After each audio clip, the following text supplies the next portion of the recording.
Who that is? Don't worry about who that is. It ain't you. You got somebody else over there? Don't worry about it, Keith. If you was over here taking care of business, you wouldn't have to ask me no questions like that. Oh, girl. Oh, girl, please my ass. Who that is over there? Are you mocking me now? Boy, ain't nobody gotta mock you. Yeah, you mocking me. You get your little record deal and shit and think you all that. Bye, Keith. Yeah. Hello? You's a lying, cheating son of a, the way you do me. Boy, I'm tired of taking your shit. See, I know all about those fast hoes up in college. Sorry, you need to stop it. Hello? Yeah, baby, why you tripping on shit you don't know about? Believing every goddamn thing that you hear about. There's nothing that I heard. Wait a minute, just hear me out. You don't even know about my doings and my whereabouts. See, you're wrong there, I busted you coming out some girl's house. And what's that supposed to mean? Nothing till you get started about. Boy, let's not waste the time. It's pretty clear that you's alive. Time to sit around here and all your phony alibis. Bitch,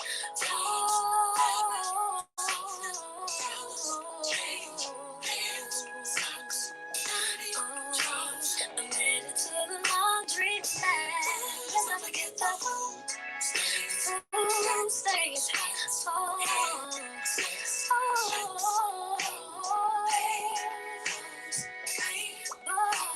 I'm headed to the laundry mat. baby, what you saying? Baby, read between the lines. Do I have to spell it out to you? I'm saying goodbye. Oh, girl, quit playing. I'm the only thing you got. You're the only thing I got. Well, then I must not have a lot. Girl, you can't be serious. In fact, I think you're gaming. Look, just call my manager and he will make the So arrangements. you really gon' go through with this? Hell yes, cause I'm fed up with this. Girl, how you just gon' leave like this? Because you were true to this. Oh,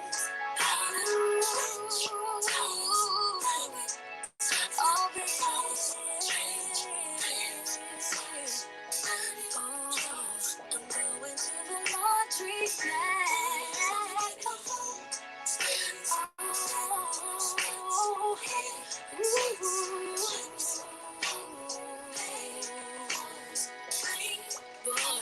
I'm going to the laundry Hello. Baby, can we talk about it? What is there to talk about? You done hurt me time again. Pull me up and bring me down. Baby girl, I'm sorry. Sorry's not gonna do it. I'm for real this time going through. Girl, I'm about to lose it. No, wait, no, I suggest you don't go trying nothing stupid. Oh, baby, I just don't know what I would do if I was to lose you. Hello? Are you there? Goodbye. So,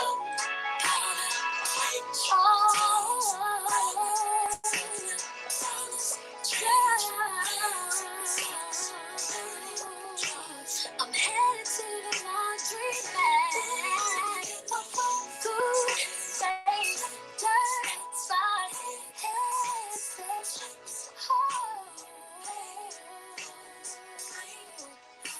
I'm headed to the laundry bag. I can't take it no more. Oh, it's time to hit the floor. Take the fire, dirty towels. Oh, I've been putting up with you. Hey, baby.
I think we're too deep.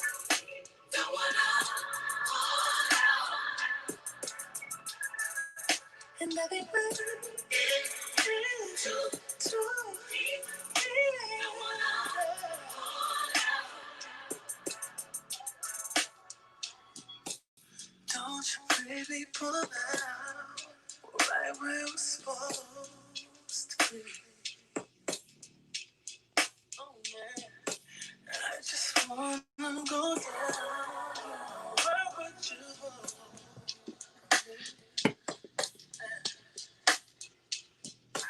I just wanna be there, doing right, doing right.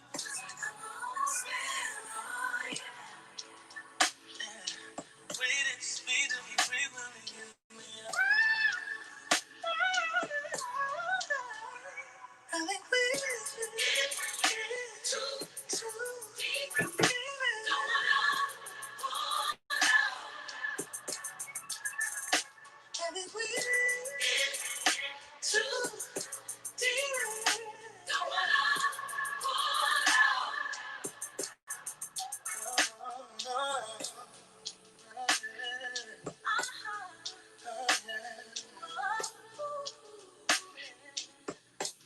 Oh,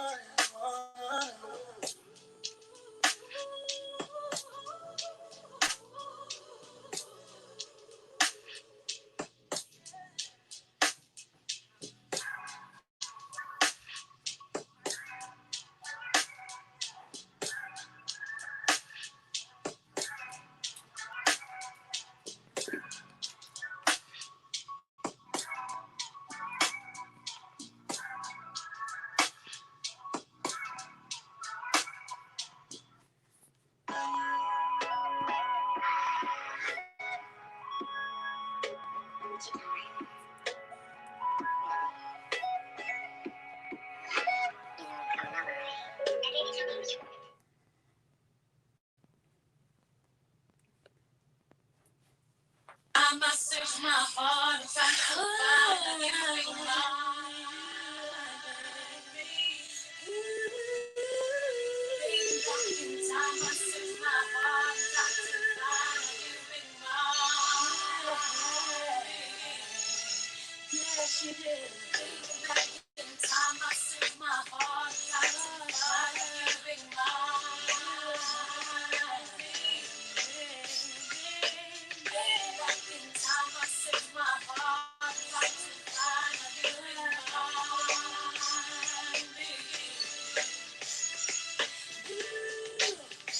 you remind me of a love that I want to do. Is it a dream or is it deja vu?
Welcome to Mister6ft8 Once Upon a Friday.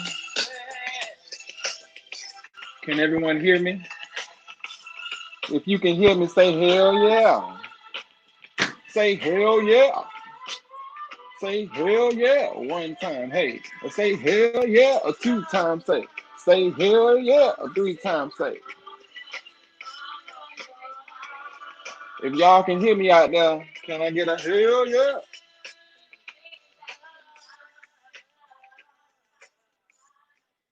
Can y'all hear me? Someone needs help customizing and saving with Liberty Mutual. I said, can y'all hear me? Is what I want to know. Can you hear me?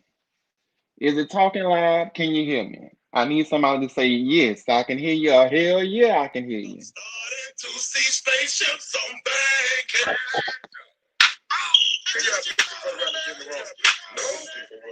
No, slick people. God is calling me. Oh Lord Jesus. Hold on. Can y'all hear me? I don't see nobody saying yes. I don't know if you can hear me or not. Hold on. Damn.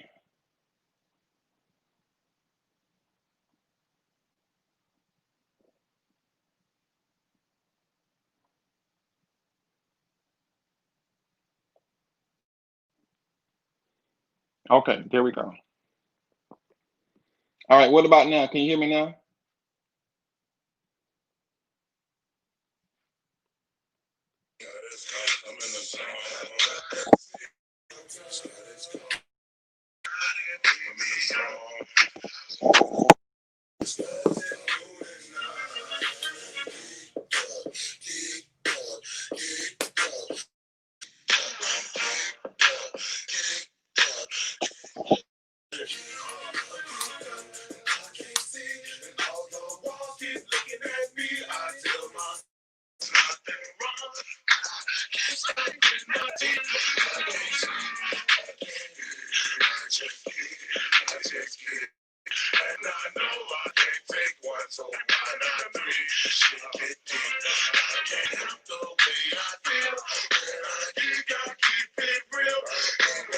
Oh my Lord, what is going on? All right, hold on, y'all.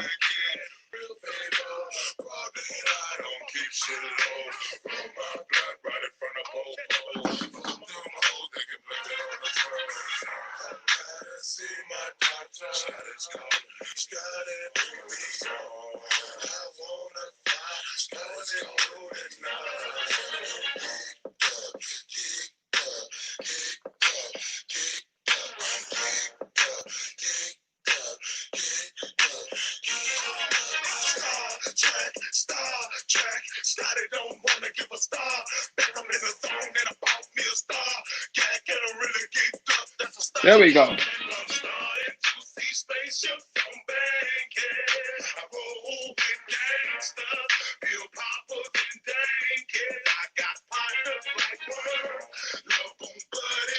Hey, 1 time for your mind.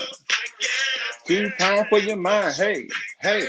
3 times for your mind. 1 time. Hey, hey, hey, hey. Ah.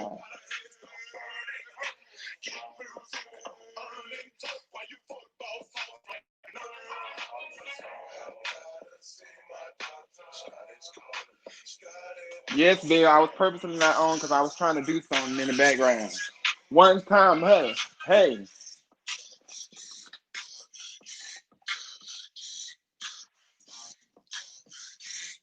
hey, hey, hey, hey.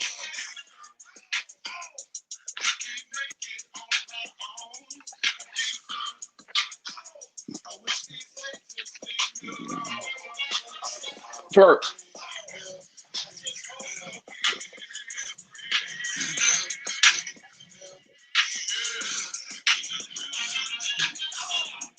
Wait.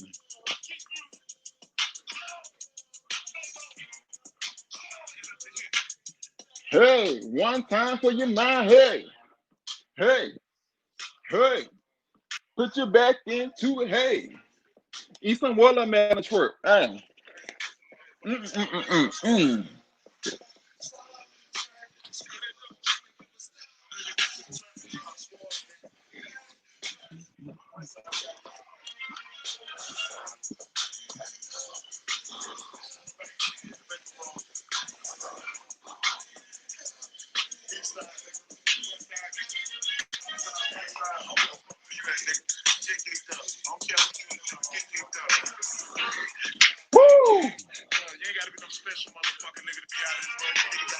Hey, one time for your mind. Hey, hey, two time for your mind.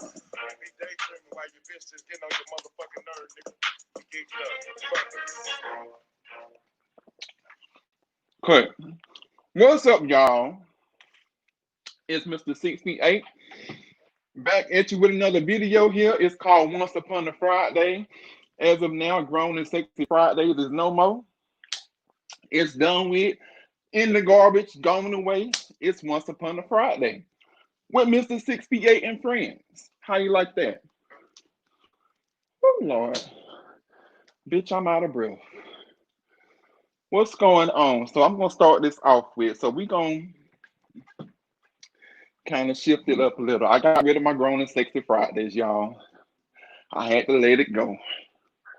I had to let it go and let God. Hold on, I need some bitch, need some air. Hold on a second, y'all. Let me blow this damn candle out. There we go. Whew. Shit. Let me see how I'm looking on this damn camera. So as you all see the title, I have changed my title around. It's no longer Grown and Sexy Fridays. As of now, it is Mister6ft8 Once Upon a Friday with Mister6ft8 and friends. Why did I change my title? Because I felt like it, damn it. No, but seriously, I changed my title because of the fact that I had some things that I had been working on, just kind of, doing in the background. I wanted to revamp, even though it still would kind of be, somewhat of the same format, but just a little bit, tweaks here and there or whatnot. But let's see what's going on in these comments first. See what we got here. Let me start all the way down here to the bottom. Hey, K Johnson. Hey, Leander. Who else we got here in the house? We got T Blessed in the house one time. Hey. Bambi in the house one time. Hey. Slurk. Yes, Xavier. Y'all saw that slurk? You didn't see that slurk? Look, y'all some hating hoes. Y'all always trying to see and hate on the bitch. But that's all right. It's all good. I think I like that lighting better. Hey, out and about, out. Hey, Evolution of Bill in the house. Okay, I see y'all in the house one time. Okay. Okay. Y'all have to excuse me. I mean, my watermelon. Bambi said we gonna start watching you, child. You be with the shit, all the shit. T Bless say, yes, T Bless. Come on. So yes, I've changed it around, changed the format around, did all of that. Damn, my head look big as fuck in this damn camera. Okay, let me focus. So welcome to Once Upon a Friday. How are y'all doing tonight? How's everybody doing in the room? Hey Kay, how's everyone doing tonight? Are y'all good? Are y'all like good? Y'all Gucci? Let me send out the invite just in case somebody want to come in. If you want to come in, you're more than welcome to come in. If you don't, it's cool as well. However you choose to do, just make it do what it do. Let me see, can I send him post the link? Oh my goodness, honey. Hold on.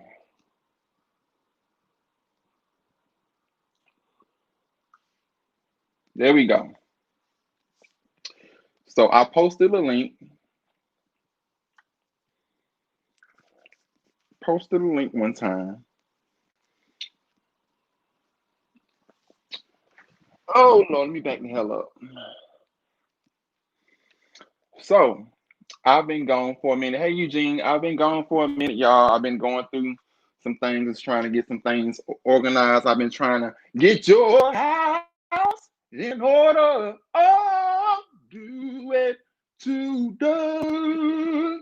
Get your house in order. Oh, yes, I was trying to get my house in order one time. I was trying to get my house in order, so I've been gone. But anyways, yes, I was lurking, y'all. I heard somebody try to come in. So look at here. I'm just gonna start this off here. Basically, I am now going to be your official fix your shit. Is the microphone on? Hey. Or do it talk out loud? Hey. I say, is the microphone on? Or do it talk out loud? Hey, well, if it talk out loud, damn it, let's just see here and get to it. So I'm gonna be fixing your shit, meaning that I'm gonna be sitting here fixing problems and solving problems and fixing bitches' issues and all that good shit. I am going to be the official problem solver, is what this show is going to be about. From here on out, if you got a question, you want to sit here and know advice, I'm gonna be the one to sit here and come to fix your shit.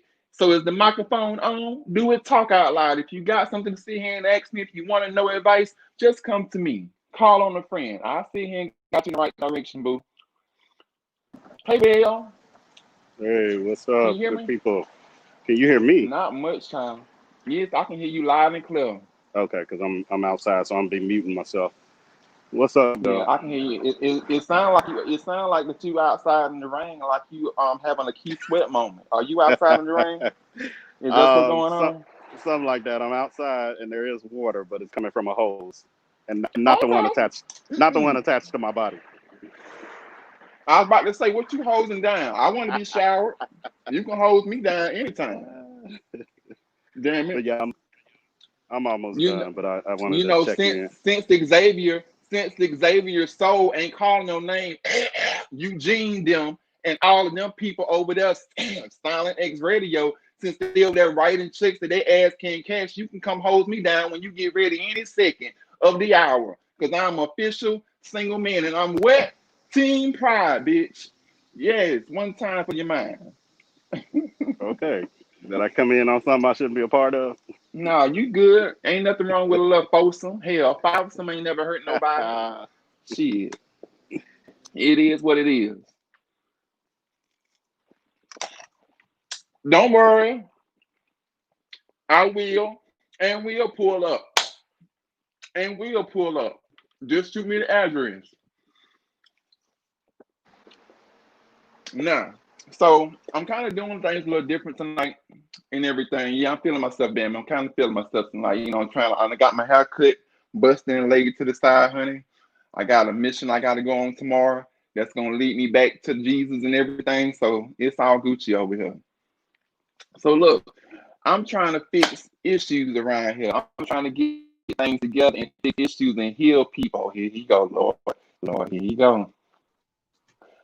Hey, Eugene, thank you for calling Mister6ft8 Productions. How may I help you? You say what now? Thank you for calling Mister6ft8 Productions. How may I help you? I heard my husband's name. I heard my name in my company. So I don't call unless you're ready. Oh, is that right? Well, let me pull Mhm. out my damn keyboard. Shit. Okay. Now, what was said? What was said? I'm sorry, sir. You still there? Hold on. Let me get my headset because I think you're having trouble hearing me. If you could bear with me for one moment. Thank you for calling Mister6ft8 Productions. How may I help you tonight? Now, what was said? Got your tongue, can't speak. You over here writing checks, still your ass can't cash. Oh, okay. Just wanted to see here and check. Well, if that concludes your call, Mr. Eugene, I hope that you have a wonderful night.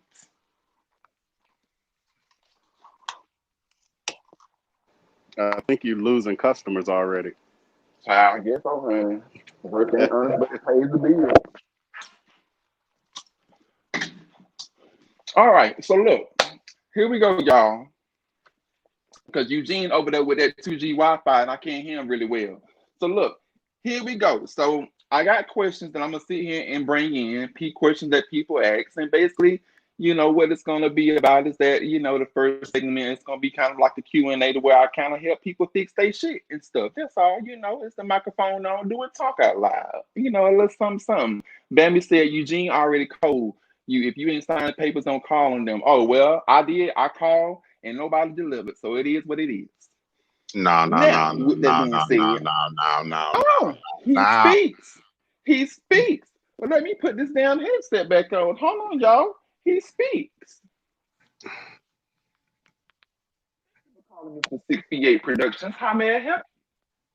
Also, this is your porn production company that you're referring to, or which production company is this you're referring to? Your OnlyFans, fans only, X2, Grinder, Scruff, BGC, Christian Mingle. It's anything you want to be. It's Visa, American Express, Mastercard, anything you want to be, everywhere you want to be. That's what it is. I don't take credit cards. It's cash only, baby. Child, well, you got to sit here and straighten up, because baby, we in the quarantine, and from what I heard, they got a shortage on coins, and I'm quite sure that pretty soon they're gonna have a shortage on cash. So if you ain't taking plastic, you ain't nowhere right now. Mm-mm. See, that's what they call chargebacks. You know, the homosexuals they charge back shit they pay for nowadays. Well, look, all I can tell you is that look, I got plastic, and if cash is needed, we can definitely make that work. But I still waiting on them damn documents for you to send over so I can find out what that mouth do. I'm sorry, so I can find out what it do. But they ain't came to me. I guess they got lost in the mail. No, see, Leandria could tell you if you emailed the right email address, we reply in 24 hours. You didn't reply to the right email address, huh? Because Wow. Leandria is on his business, and I know I replied in 24 hours because that's our stylist. It wasn't nothing nasty or funny, but honey, I'm just saying, if you had a reply to the email or had sent an email, you would have got a reply in 24 hours. Leandria could verify that for sure. Leandria. All right then. Well, let the church The CEO say has the shirt. amen. Anyway, what's your show about, child? Okay, so look, here we go. So I got a couple of people that's needed some shit to be fixed. I'm gonna sit here and read the question on what the problem is, and I'm just gonna go from there. So the first one is going to be here. Let me go back here. Now, y'all gotta bear with me because she a little lengthy. Well, she ain't lengthy, but she kind of part way. Nonetheless, here we go. So it is basically this is going to be called Blurred Lines in Distress. Dear Mister 6ft8, I am a single man that sits at home, work, sleep, and that's it. I don't really hang out much in clubs because I enjoy other things involving more intimate settings like kickbacks and house parties. Recently, I decided to rekindle an old flame with a guy who I have only had a strict friendship with since us talking. We have never had sex, but we have spent the night together. We've shared a bed together, and we have seen one another naked, or seen each other naked. And we have a great bond and history of friendship for over 6 to 7 years. The reason we had stopped communicating was due to a weekend we spent together that resulted in me leaving abruptly due to me realizing that he has been stringing me along this whole time, knowing I had feelings for him. I was super hurt and did not speak to him for a while. Eventually, we did end up reconciling and being friends again. However, the issue has been lately is that he says that he values our friendship too much at this point to consider going further into a relationship. So we agreed to set feelings aside and just be good friends. However, every time I make plans to see him, I always get pushed to the back burner, even though I have agreed to even drive to his city, which is about 2 hours away, and he gets mad when I don't answer my phone. But if I call him, he won't call me back most of the time. He always says I'm the one sketchy and difficult, I'm the one that's sketchy and being difficult. But lately, I feel like he is making excuses as to why we can't hang as friends. Also, he gets mad if I excuse me, if I like, I guess basically like he's saying that he gets mad if he's like hinting that he's talking to like another dude or gives some kind of indication that he's talking to another dude. The guy gets mad as well. On top of that, and even though they both agree that they're just going to be friends, the guy gets mad over that. It's almost like he enjoys people chasing behind him, and the typical want to be a player syndrome I've seen in so many guys who claim they aren't about games. At this point, I'm ready to end the friendship because I feel like the effort is one sided, but my heart says otherwise because we have history together and our and I organically grew into trusting this man because he has been there for me through hard times. What should I do? Should I walk away completely, or am I just being too dramatic? So basically, you have two individuals. These guys have been friends for quite some time. There has been some kind of, I guess you would say, romance interest along the way. They have been in the same bed. They have spent the night over, as far as, like both, they have spent the night with one another. They've seen one another naked, but they have not had sex. They Okay, did have. first of all, it sounds like so because he said they done seen each other naked. They've been friends for 7 or 8 years, right?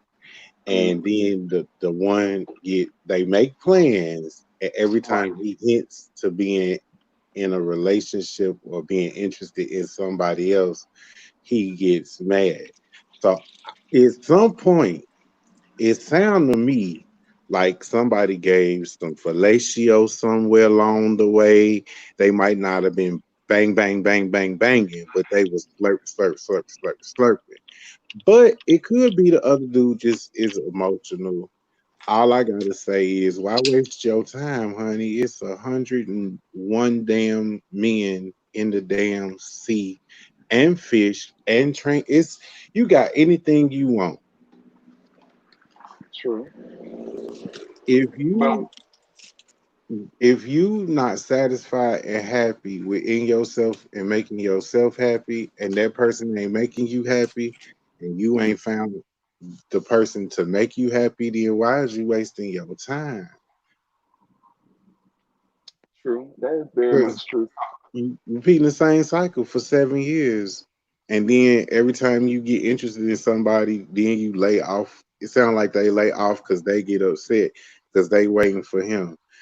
Child is, and then he don't answer the phone for you, so he already involved with somebody, so he can't answer your calls as your friend.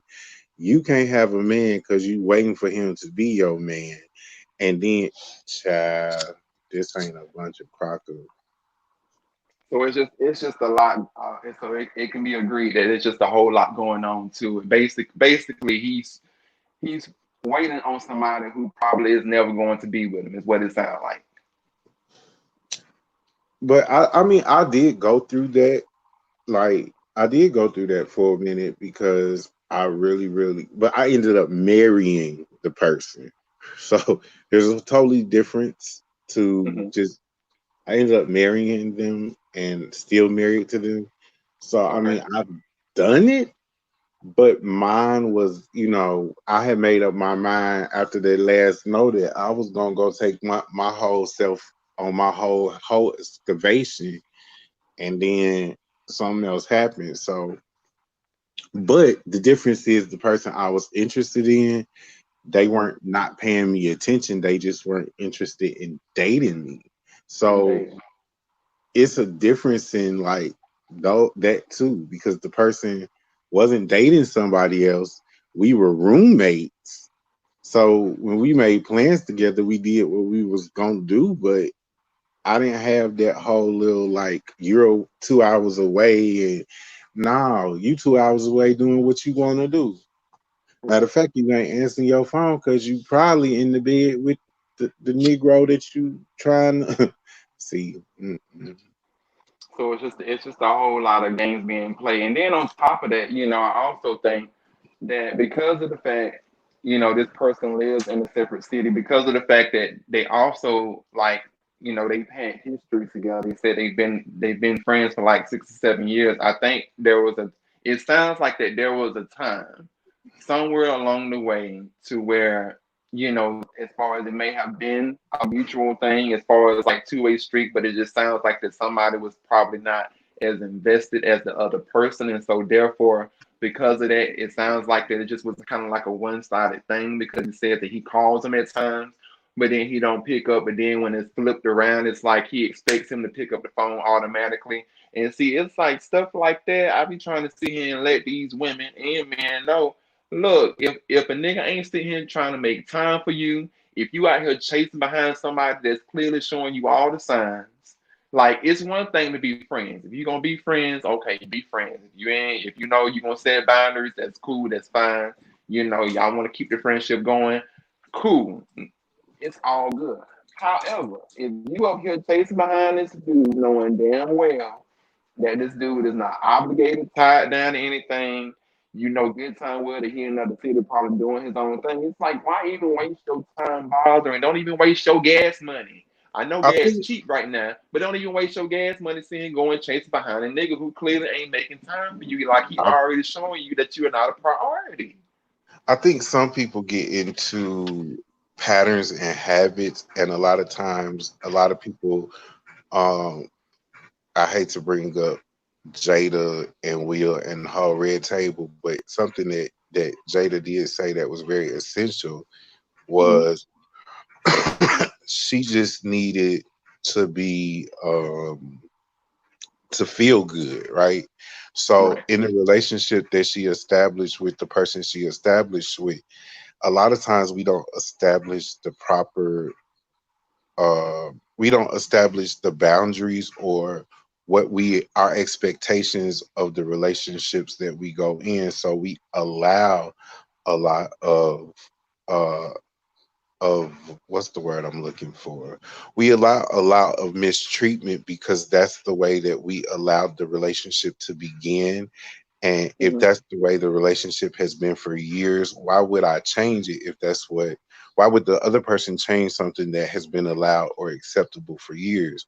If you're going to right, continue to allow it, then why would I change something that's been, if you've been my friend for 7 years and this has been our relationship for 7 years, why would I want to change that if it's benefiting me? right.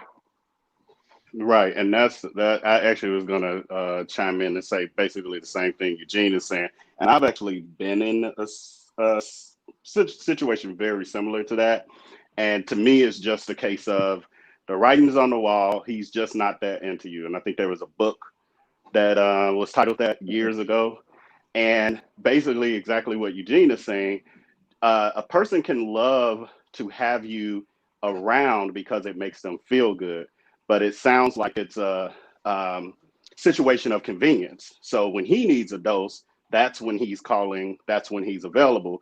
But if he's doing his own thing and he's good, Right. then he's kind of moving on. But it's also a matter like we all like, to have attention or that person who we know that we're like, we're their number one, so to speak. And he's Right. just not trying to give up that because he is your number one based on that essay you just wrote as a question. Well, not the whole essay. I would say to the young man or woman or whoever it is, change your focus. Once you change your focus Yes. a lot of times, and when your focus becomes more self-centered, goal-based, you really don't have time for things that don't add up or benefit you. And Hmm. there was a time where me and my husband actually, he was doing something different, not as far as sexually or with anybody else. He just was somewhere else mentally. I was Right. somewhere else mentally. It had nothing to do with sex with anybody else or being with anybody else.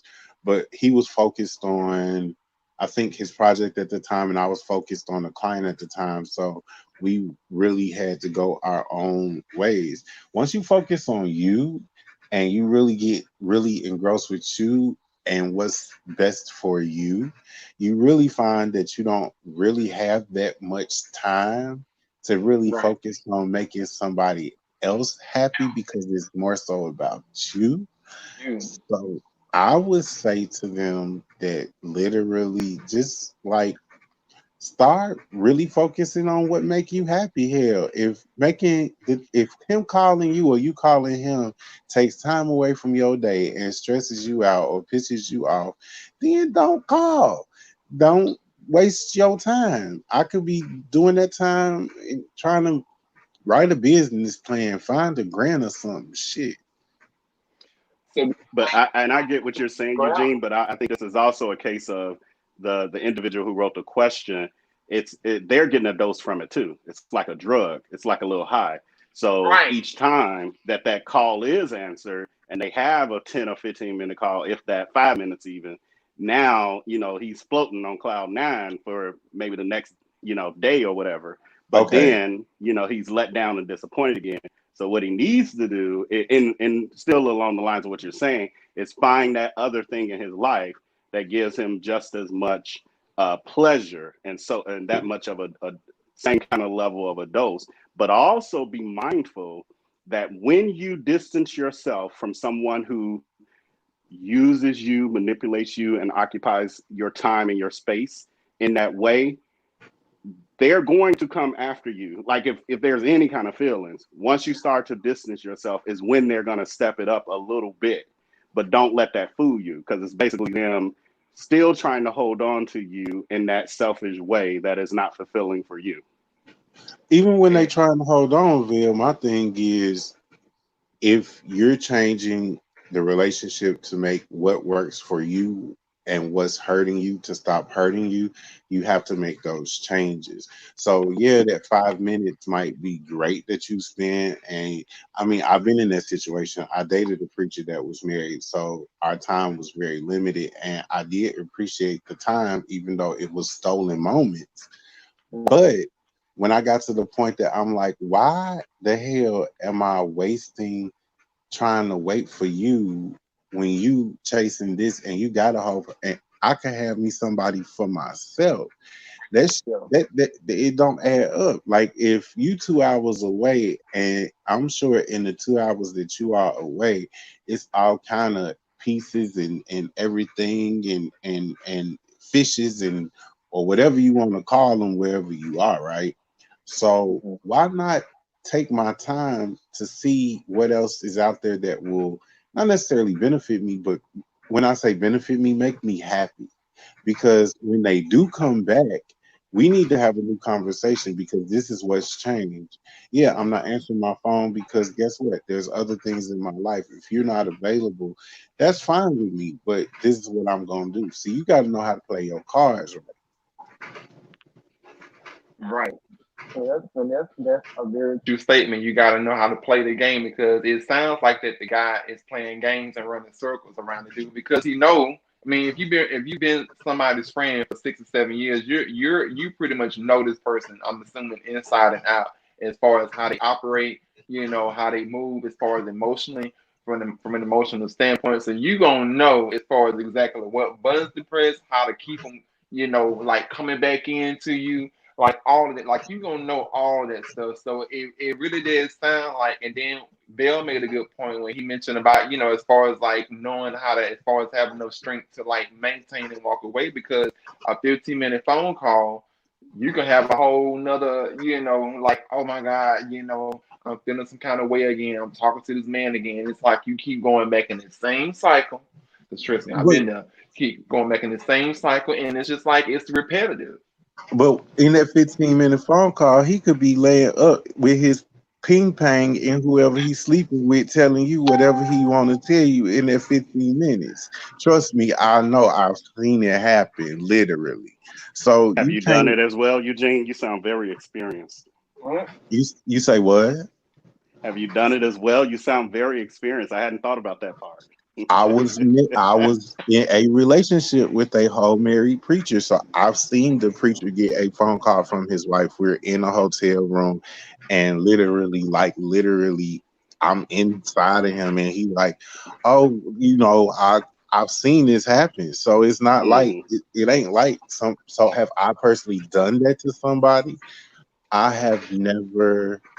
I've been very transparent. I think after my last like relationship before I got even with my husband, like when we went through our one really, really bad point, like I told him the person that I was interested in, like the age, like we talked about all this stuff. It never really went past that, but I was just transparent because I'm like, if you 2 or 4 hours away, right? Now let's think of it. You had time to write this whole paragraph, and the keyword is in there. When you start talking to other people, he's 2 hours away and get mad. So it ain't like you not talking to other people, and we don't know to what depth you're talking to other people because you're just telling him about the fact that you are talking to other people, and both of y'all 2 hours away from each other. So at the end of the day, hell, it ain't doing neither one of y'all good. He getting upset because you ain't available. You getting upset because he ain't available. But it's people available in y'all own damn cities. Hell, if y'all gonna be fuck buddies, just be fuck buddies when y'all can see each other and keep going if y'all get in that vein, and if not, hell, see you when I see you. My best See, friends and I don't talk every day. I'm thinking though that this may not be just like he said, like he implied basically it's never been sexual. They just seen each other naked. And I've been in a situation like that where I was with a guy on and off for 3 years. And it wasn't sexual in that way. Now I saw him naked, all that other stuff. So I can really identify with the fact that it just because he's so into that guy doesn't mean that it had become physical. It could have been the idea or the fantasy of that eventually Okay, did either one of y'all get mad? happened. Vail, did either one of y'all get mad when y'all said y'all But I was can talking to other people? Hold on, Bill. I think you're breaking up. You're breaking up a All I little want to bit. Hold know on. is how did you remain also see celibate why for it's not 3 easy to years move with a on guy? because everyone's not extremely sexual. No, Hey, I'm Bill. saying my question is, okay, the guy with 3 years, y'all had never had sex, y'all had seen each other naked. My question is, was there any Can you hear me? type of, yeah, had you guys ever had sex at all? Had any type of sexual flirting, jacking off together? Was there any type of sexual Oh, content? And Are they dick if there pics? was not any type of sexual interaction between you, did either of you get mad when the other brought another person that you were interested in up in conversation? So hold on a second. Bill, hold on. Bill, can you hear us? You might have to go back in and come back out. Hold on a second. Let me see. Take him out real quick. I'm gonna send him a text. While I'm waiting on him to come back in. Hey, Xavier. For those of you out there that are watching that may not know, Xavier is Eugene's husband. So if you ever hear of him speak, that this is the person that you're seeing. This nice gentleman to this direction here. Yeah, that direction. Yeah, that direction. And then you have Rachel below me, who's Hey, also Xavier. Hey, married. G. Hey, Mister. What's going on? Hey, So, exactly, everybody. what's going on? I So, view things. Xavier, what you think about this person? I'm gonna That's come to like you, Rachel. I view things kind of differently. I approach it differently. For me, I'm like, okay, it is what it is. Okay. And I when I get people coming to me that ask just like generalizing questions like that was posed. One, it was a very lengthy question, but aside from that, it's like, okay, now what part did you play in it? Mm-hmm. So what did you allow? What did you participate in? If you're really hoping to get something out of the situation, did you really see that you were going to get a return on your investment? If you didn't, you were Gotcha. wasting your time willingly. So you can't get upset. You can't get mad for your participation for the length of time that you participated. It's like, okay, why you get mad? That's a part that you played in it. Right. If you So, knew off rip, once you saw those characteristics or those red flags that said, I'm not going to get the return that I'm investing into. So let me go ahead and cash out now. so Your time is question is something it? you can't get So, anything back on. so question is it just that he didn't get a return on the investment, or is it just that because he has history with this person in terms of like just being close, like as far as close bonded friends that he probably feel the kind of like as far as separate some things and things kind of got mixed up because like I said, it's kind of tricky when you're somebody's friend, you've been friends for a long time, but then you start crossing over Yeah, into sections of where you may do things and then I you kind have of go friends that I back to find being friends. attractive. There are friends that Right. I have that I do find attractive, but I never cross that line with them because the line is drawn in the sand. We're Right. friends. And upon meeting people, that's just how I believe in categorizing people. Are you Okay. just fuck buddies? You smoke buddies? You smoke buddies with fuck buddy benefits? Are you friends? Are you somebody that I can actually call friend? Friend. Because I don't Gotcha. call many people Mm. that. That's not Right. a title that I give very freely. No, Right. I don't do that. So so would you So say that you he have was wrong to for like crossing that categorize these line? people upon meeting them. You Hmm. pretty much in a day or two can generalize a person based on what you see. You know if they're presenting a representative or if they're being genuine and authentic. Gotcha. Okay. So would you say that he probably should have not crossed the line, or he probably should have been the one as far as taking accountability for himself, as far as with ensuring that that friendship stays a friendship instead of trying to mix the two up? Is losing a friend worth crossing that line? Good, That's, good question. is it Good, really good worth it? question. You have to begin to put your values and what you value into perspective and prioritize things. Okay, I can see that. Rachel, can you hear us? Yeah, I hear you. Rachel, Can you hear me? yeah, I can hear you. What question did you have? Hey, y'all. What's up? What's up, Rachel? I was no, I was wondering how he could be in a relationship with somebody for 3 years and not see a dick pic, not get a sexting, a little HJ, a good old fashioned the all those things. But he wasn't exactly actually in a relationship. It Because was it was a it was a that's friendship. rare.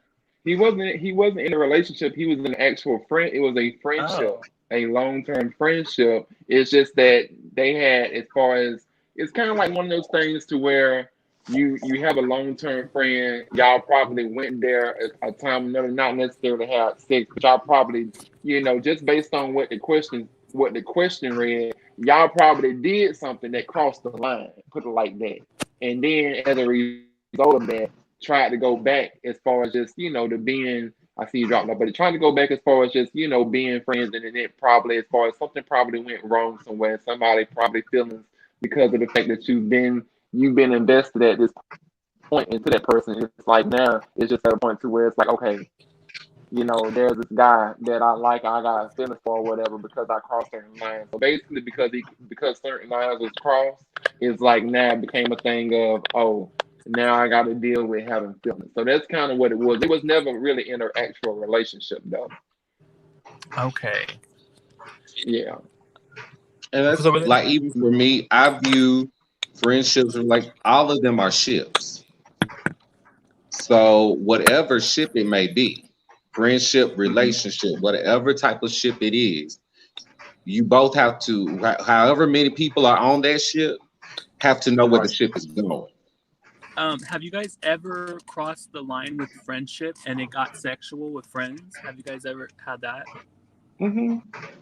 I mean, I have. I'm already say right now. I have.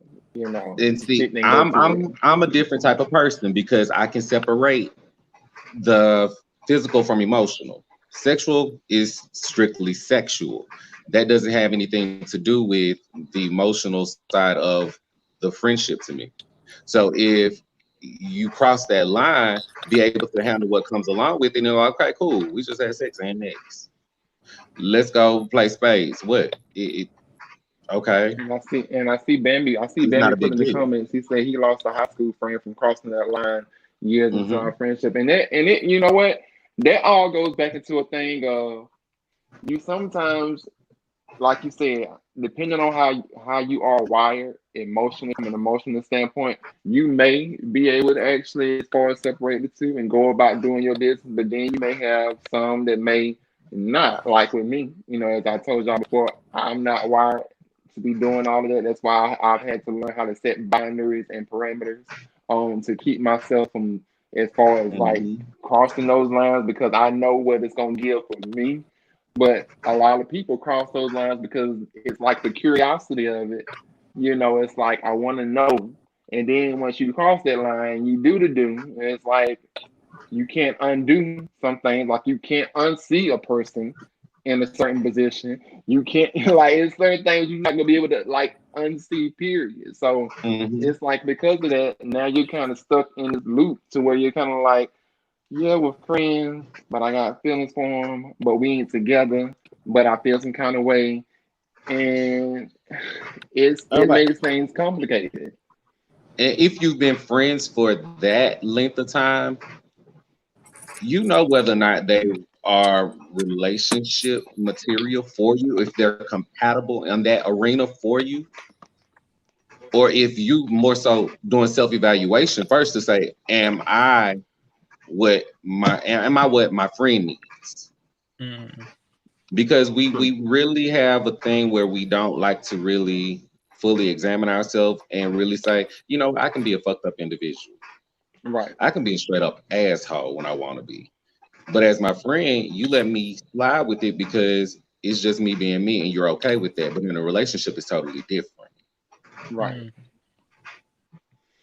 All right, so I actually got we've established as far as when it comes to friends and stuff, lines should not be crossed. So with that being said, I have another one here, a situation that I want to sit here and bring forth, and this one, I kind of, like when I keep in mind when I had these things, as far as these questions and stuff, like actually like sent in and stuff like that, like I wanted to make sure that they was detailed and thought put into it so that, an understanding could be, given because a lot of times a lot of the details are left out and then it's like you don't have the puzzle pieces to actually be able to make a decision to come to your own conclusion or own opinion about certain things. So if they seem sometimes a little like over detailed, it's because of the fact that I wanted to make sure that the questions that like as far as me consulting with the person was like explained out thoroughly. So because I'm just like I like stuff to be explained out thoroughly to me for it to make sense. So with that being said, here it is. I am a woman of a particular age with two kids. I have been a single mom for a few years now, and my kids are everything to me. I met a man in the store one day while shopping for groceries, and he walked up to me, introduced himself, and complimented me on my smile and my eyes. I think I stood there engaging in conversation with him forever, seemed like, and he seemed like the perfect guy. About 5'10" with a nice smile, works for a law firm. Like, it was just like really giving me. I admit I did get caught up in the rapture because it had been a while since I had been touched by a man or a Ooh. man in my life, period, that is. Needless to say, he invited me on a date to dinner with reservations at a nice candlelit restaurant. I felt my heart beating so fast as the day approached, and I went through about 50 million outfit changes. I went with a black dress with a slit down the side and some 4-inch YSL pumps and my long dark brown hair down Okay. my back with a swoop in the front, pulled back behind my ears on both sides. I was ready to enjoy this night out. The date went well, and we had so much in common. Fast forward, we got in his car after valet pulled it around and proceeded to head to my house for some drinks. I knew this was probably risky, but at this point, I was caught up with this fine black man and I was ready, willing, and very much able. We arrived to my house and I invited him upstairs. I don't think we even made it into the door harder before I was out of my shoes and legs wrapped around his waist when all of a sudden he puts me down and tells me he can't go through with this and leaves. The next day or two went by and I didn't hear from him. I felt angry, sad, and disgusted, not understanding what went wrong. Maybe I was too forward by engaging in sex almost with him. Needless to say, a week had gone by, and he calls me while I was wrapping up my day at the office and asks, can he come over? I tell him, sure, because I wanted to know answers. So I asked my mom, can she watch my kids for tonight so I can get to the bottom of this? He Ooh. arrives about 9 p.m. to my house, and we sit down in my living room, and he tells me he is sorry about running out on me, and what he tells me next took my breath away. He tells me that he was born a she and that he is a trans man. I was in a complete state of shock because what I saw before me was a gorgeous specimen, built like a god, and here it is. This guy is or was a she. I tell him that I don't know what to say, and I ask him to leave. I see the tears filling up in his eyes as he walks out the door, and I'm sitting in my living room, dead silence, because I really felt attracted to this person. The way he looked at me, the way he kissed me, the way he holds. I'm sorry, the way he holds, the way he held hold the door open for me. It's like my mind is all confused. Should I give him a chance? I can't even believe I'm saying that, but I feel like as a woman and a mother of two, we live in a society where we are taught what is the norm. But I just felt so special that one night we had. I just felt so special in regards to that one night that we had, and the fact that he came and told me before us actually seeing each other naked lets me know that maybe he wasn't trying to lie to me. I don't know what to do. I have not spoken to him since, and he has called me twice since I asked Oof. him to leave. But I'm just not sure since this is kind of a different situation. What should I do? I'm hot and bothered already, girl. Oof. Yes, give him a chance, girl. Have a taste, girl. So look, here's my thing. Okay, so because there are some fine trans men out there Mm-hmm. in the lands of the lands. There are some fine trans men and things. You know, I guess my only thing is that it's going to depend on one or two things, just with my opinion. It's going to depend on if A, she can be comfortable with certain things in the bedroom, because let's just keep it 100. Certain things in the bedroom may be a little different, or Mm-hmm. you know, it could be the same. Like I've never been with a trans man. I can't speak on that. But with that being said, it's kind of one of those things to where if she likes this person, I mean, I say, think about it. I don't know. It's kind of I don't. It's just kind of unique because it's just kind of unique Yeah. situation. Kind of unique situation, I think. Oh, of course. I, Well, I think personally he should just give it a try because you never know, girl. Like, I mean, society will tell you, okay, yes, okay, this, bam, this, that, and the third. But girl, you can't knock it till you try it. And if you was ready to wrap your legs around him from the jump, girl, like, come on. what you think about it, Xavier? Um, that's Hold on, I can't. Hold on, I can't hear him. I can't hear can you, you hear Xavier. me? Hold on. Okay, now I can. For me, it's like okay, you can't deny what you're attracted to. Hmm. But at the same time, with knowing what you're going into, okay, I think she honestly, it's bothering her because it's putting her into a stereotypical mindset of gay straight, not just the Mhm. law of attraction. Hmm. So you didn't like it because she was born a girl, Hmm. but you didn't see girl when she was in front of you. That was a dude. It was a dude. Okay. So therefore, you deprived yourself of an experience with someone that you never know where that could have gone because of a stereotypical mindset. You've been Okay. programmed to think and say, no. True. So Yeah. it's just up to the individual whether or not you, in any situation like that, there's something new out of the norm, out of your norm. It's just something that is a surprise to you. How will you respond? Right.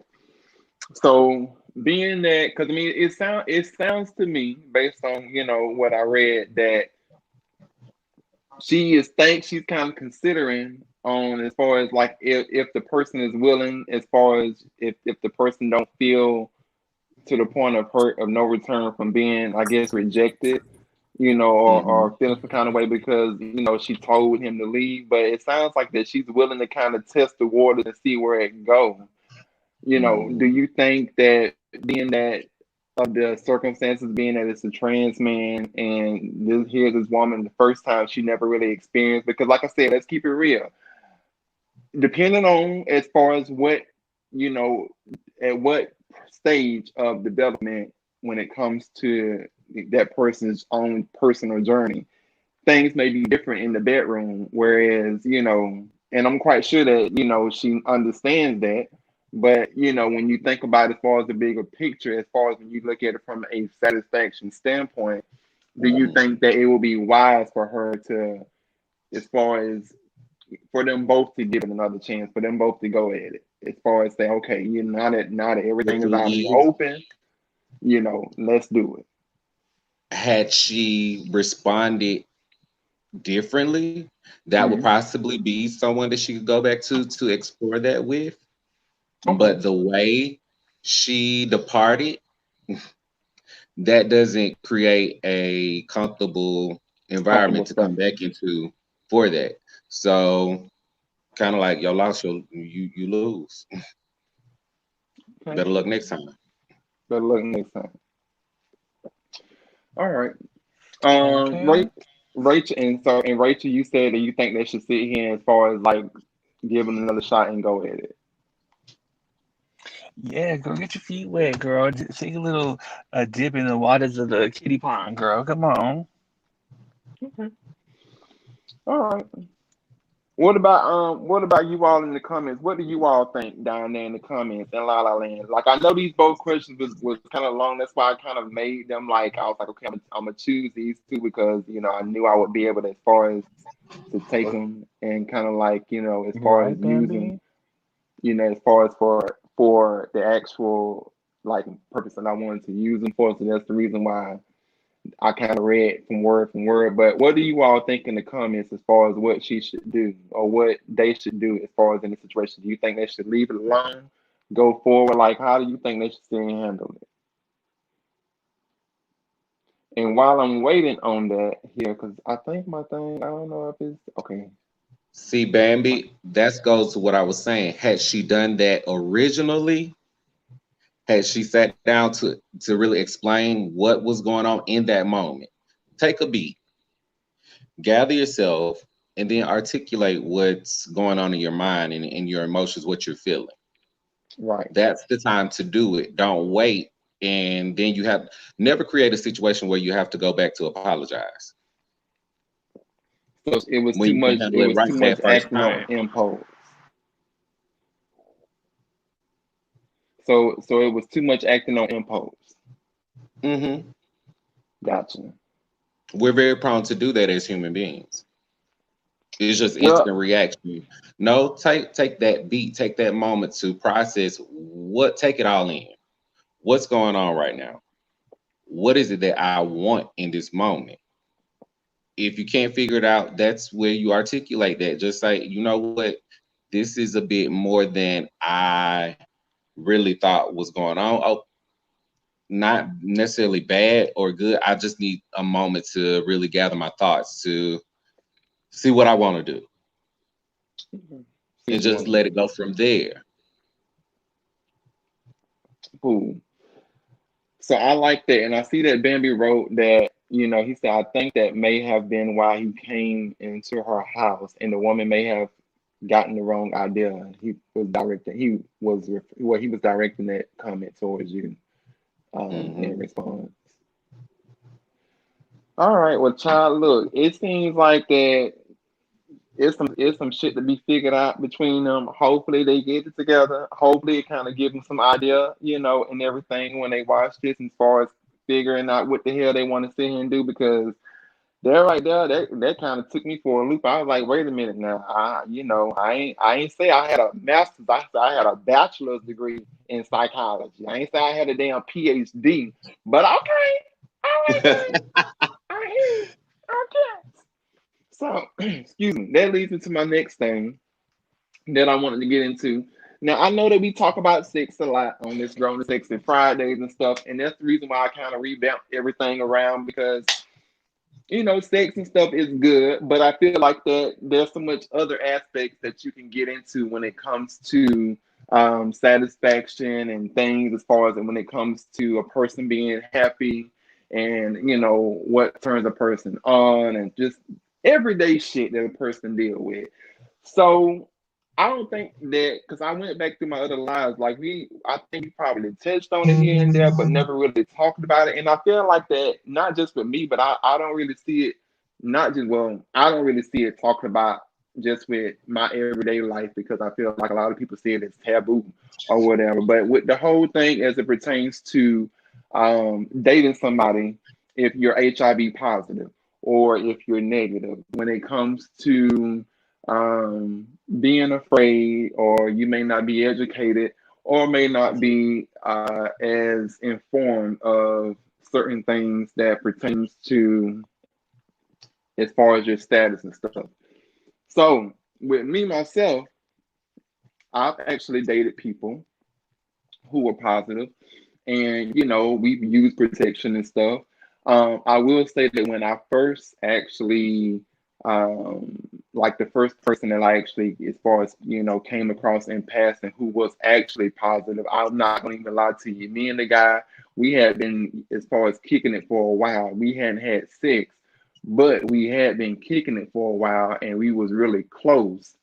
But what happened is that he found out his status, and he called me one day on the phone crying and stuff, and I was like, "What's going on?" and da da da, because he was just like upset, and he was just like, "I have it," and I was like, "You have what?" and he was like, "I have HIV," and then I cried because at the time this was like, shoot, I guess maybe like that was like what 2010 or '09, so you looking at by like over 10 years ago.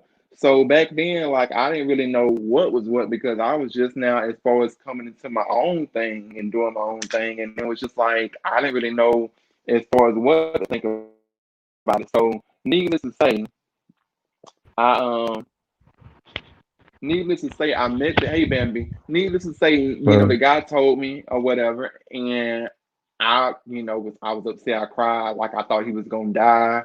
Like child, I was dramatic. My dramatic ass. I was dramatic over the top. It was just a whole big mix. So we became close.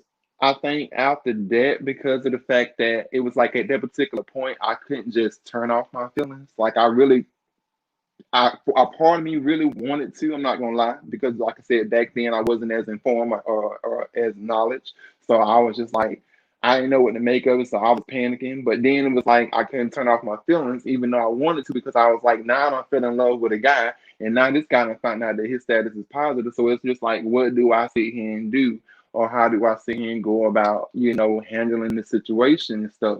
Needless to say, after us I guess you could say continuing to getting to know one another, we did eventually end up, excuse me, sleeping together. But it became a thing of where um the reason why we broke up was because of the fact that he chose to still be a hoe.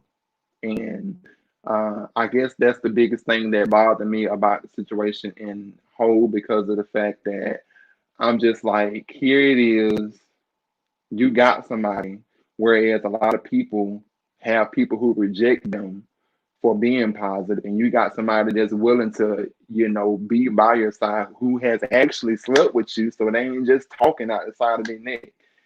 And then out of all of that, you getting to know this person, and y'all, as far as like y'all are being like, as far as establishing that bond and stuff like that, you out here screwing everything with two legs that's walking and alive and breathing. And it just kind of made me feel some kind of way, because I just felt like that's why it's such a bad stigma attached to when it comes to when people say, oh, so and so got so and so. So, like people see people like they're in a bad light because they just think that all they just want to do is have sex, and they feel like that they was being a hoe at the time of it happening. And that's not true, because not everybody contracted, as far as becoming HIV positive, through being a hoe. Some people did. Some people it happened to because of the fact that they got caught up with a dude who probably lied about their status. They end up having unprotected sex with them.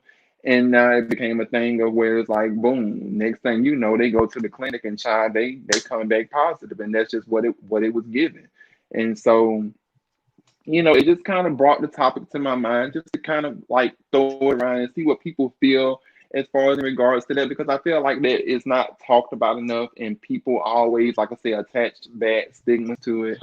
And I just, I want people to be better informed and have a better light on, and to know that, no matter what you have. I mean, I've had people that has treated me as though I was positive only because of me having sickle cell, and they didn't understand me having sickle cell and what it was. But they treated me like, oh, why he in the hospital always sick all the time? Why he ain't never feeling good?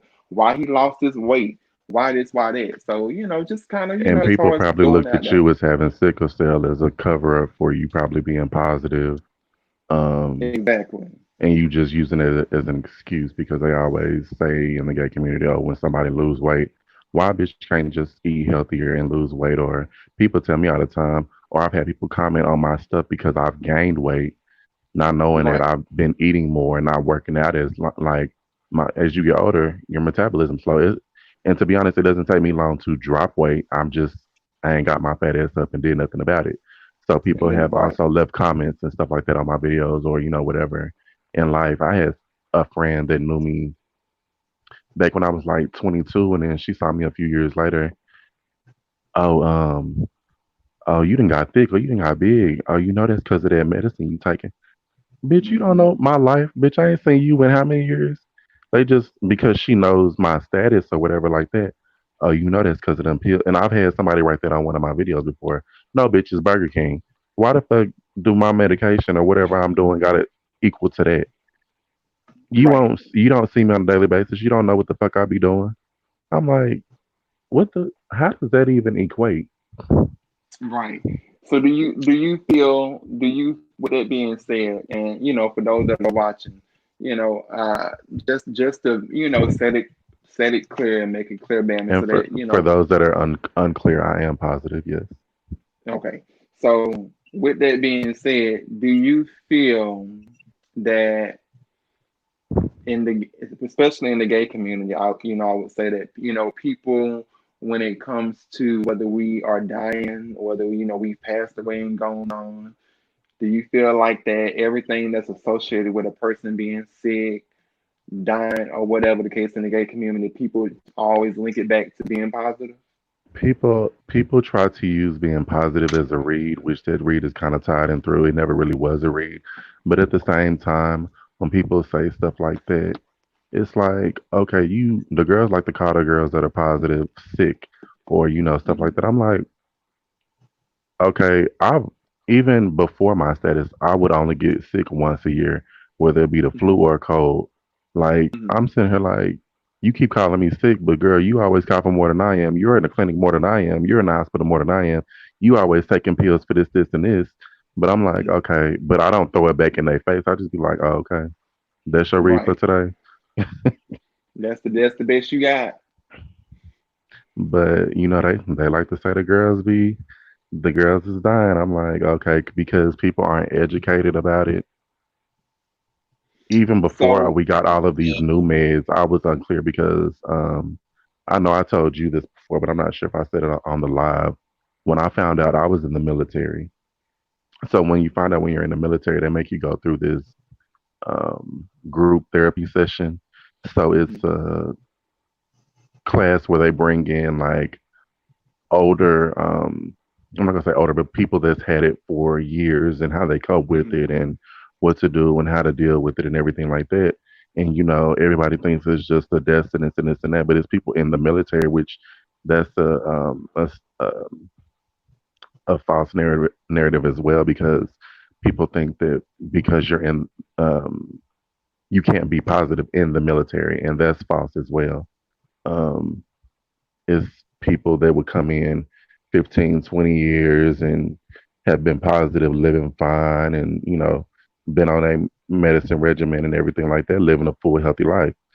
mhm, And then it's also something else where, because I'll get people hit me up and I'll let them know that I am positive. Well, it's on my profile, but they'll be like, "Oh, I like you, whatever, this and that, and I want to get down, but I'm negative."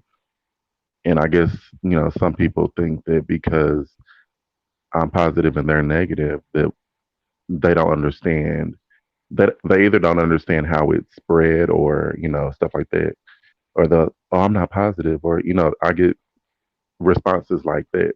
So it's Mhm. just people not being educated in Right, 2020. right, Grown people, young people, you know, That's the age my range. that's my main problem. And it's just in general across the board. It's the lack of self-education because right, the knowledge is there, the material is there to educate yourself. It's just you choose not to be educated. You make it a choice to be ignorant. right, Right. That's the problem that we're facing. It's not even when we go into the different avenues of the specifics, but the bottom line and the core of it is lack of self-education.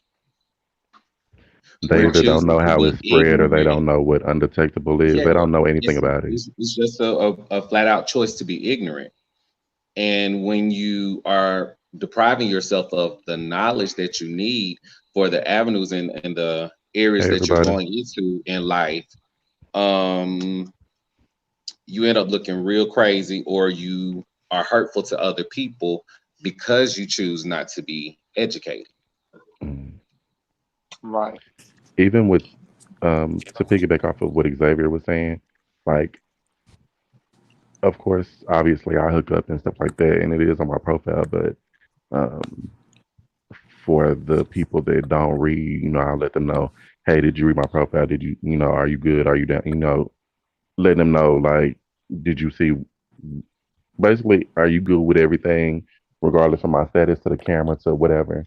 Um, they'll be like, oh, well, the main question, and it does, any age range, it don't matter if they 21, 30, 45, like, it doesn't matter. I always get, well, can I get it through head or can I get, I'm like, you don't know me from a can of paint. And this girl's out there that's malicious and, whatever, hurt people, that whole thing. I'm like, you have a cell phone just like I do. Look it up. Right. Right. And see, and Some of yeah, them and don't see even that. want to do that. I'm like, I can tell you anything, but you don't know me. Look it Right, up. right. And as long as this And has been around, why don't you know how it can be contracted? because people get caught up, they get caught up in just when it comes to public opinion about stuff, and it's always people attach it to, oh my God, if you been And around see, somebody like that, as far as slept with somebody like that, then that must mean that you just automatically you have it. There's no way that you can bypass. Like, people just, it's a way, a I don't mindset in give which people excuse think. passes.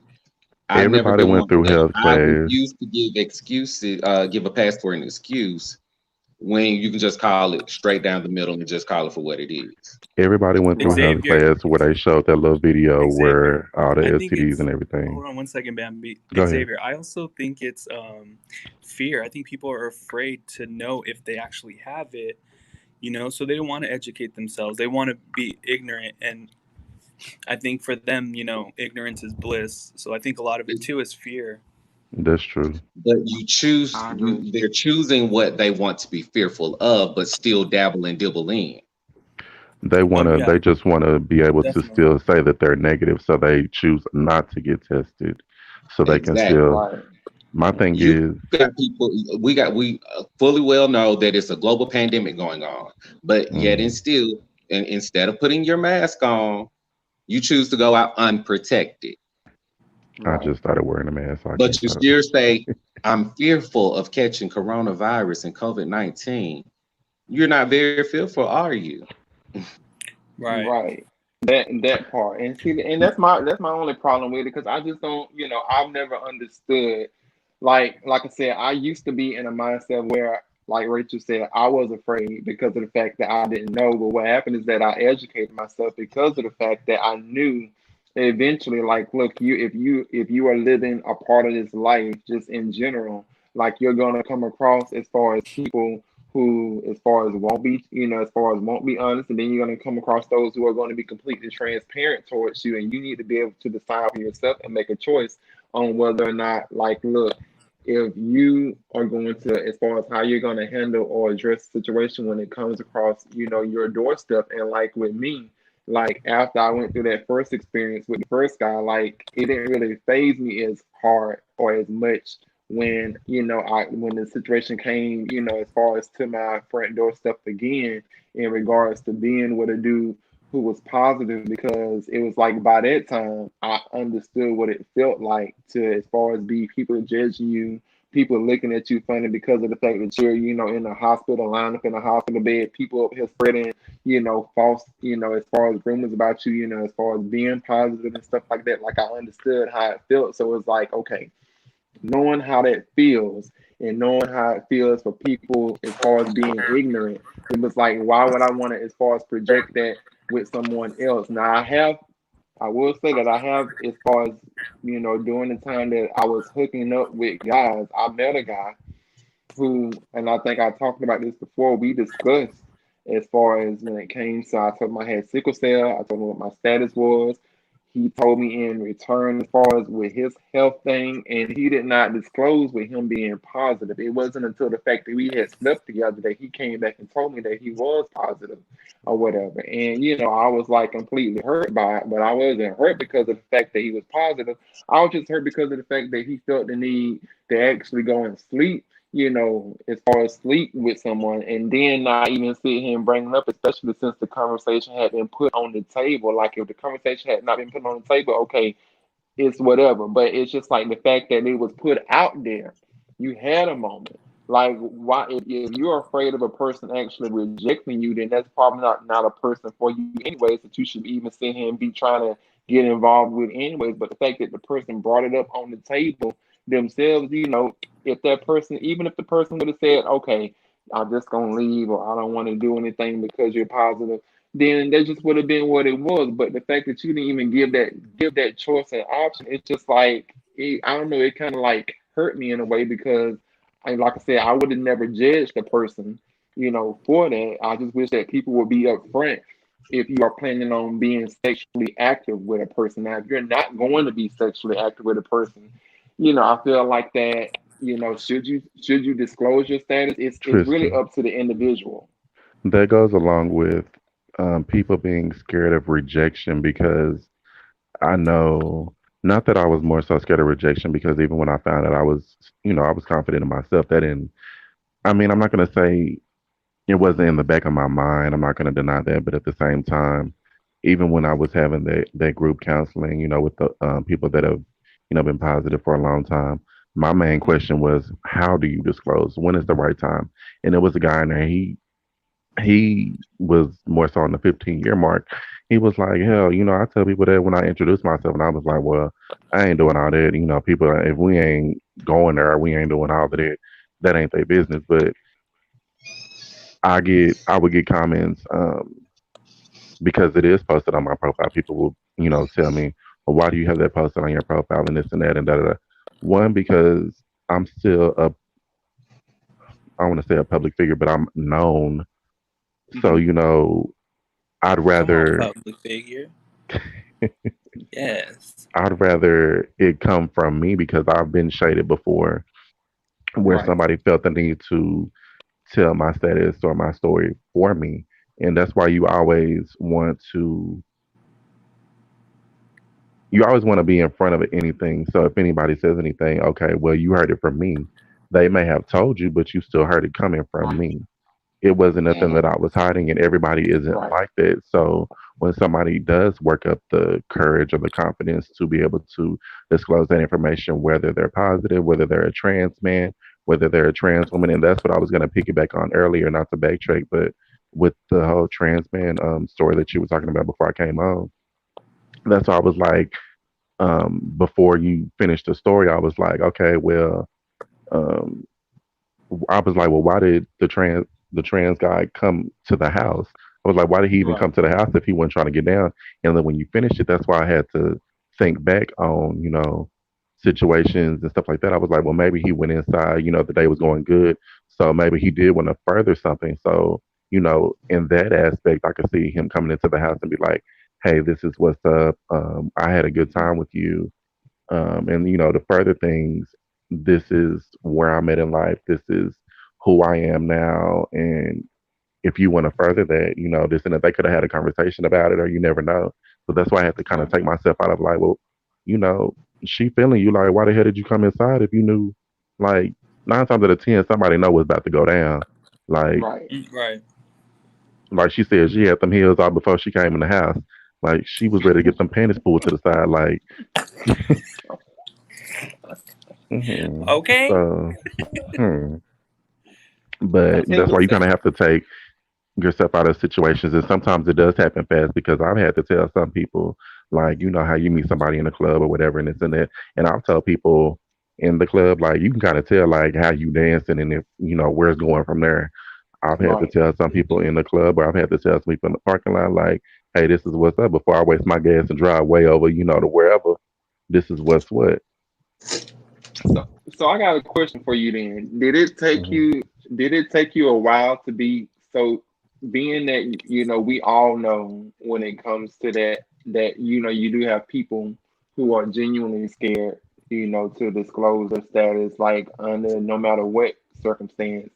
Like, did how long did it take you to get to a point, To be comfortable. once you found, right, to be so comfortable and confident to, as far as disclosing and being so open about it, as far as disclosing your status?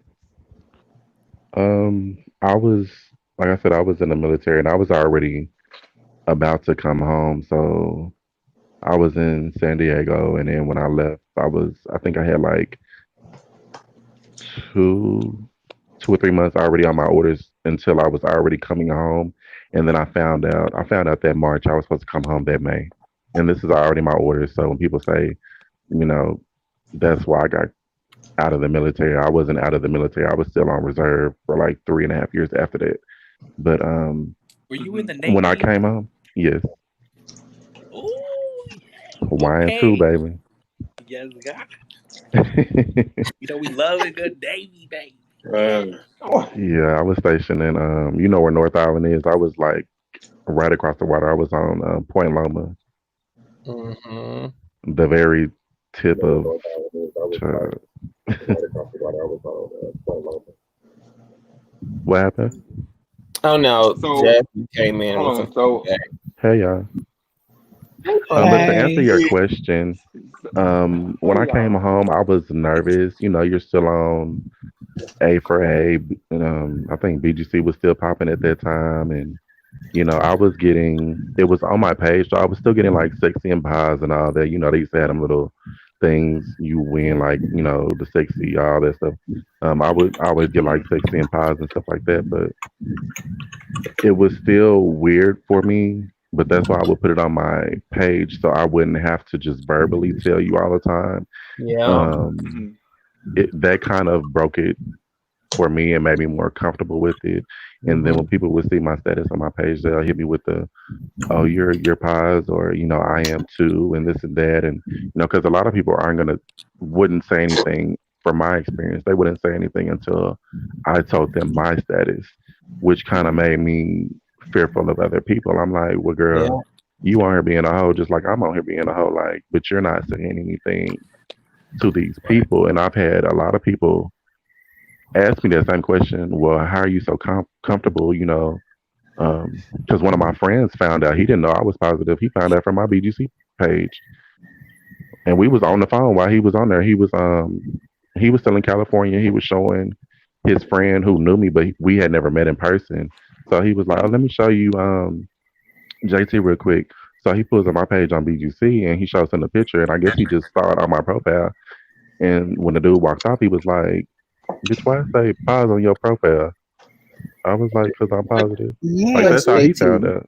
like, bitch, why wouldn't it say positive? It just says possible. You know where it says it. Here's No, no, bitch. no. He didn't know though. Okay. This is my No, no, friend. I Like, know. I know the yeah. question would have been, damn, friend, I didn't know why you didn't tell me. You know Exactly. what I'm saying? If y'all were cool. Like, No, but it wasn't a negative. It was just like he waited till the boy walked off to point it right, out, and he was right. like, yeah. He was like, why your profile say positive? Like, I guess that was his way of like Of it wasn't asking. he. Yeah. Yeah. Yeah. I So remember when my best friend since ninth grade found out he was positive. I mean, we were there and he wasn't feeling well, and we thought it was the flu, and it was weird because we had this discussion prior to him going in and getting his results the next day, and Mhm. we was like, "Girl, so what if?" And he was like, "I know, right?" And of course, being young and uneducated and dumb, we was just joking around saying certain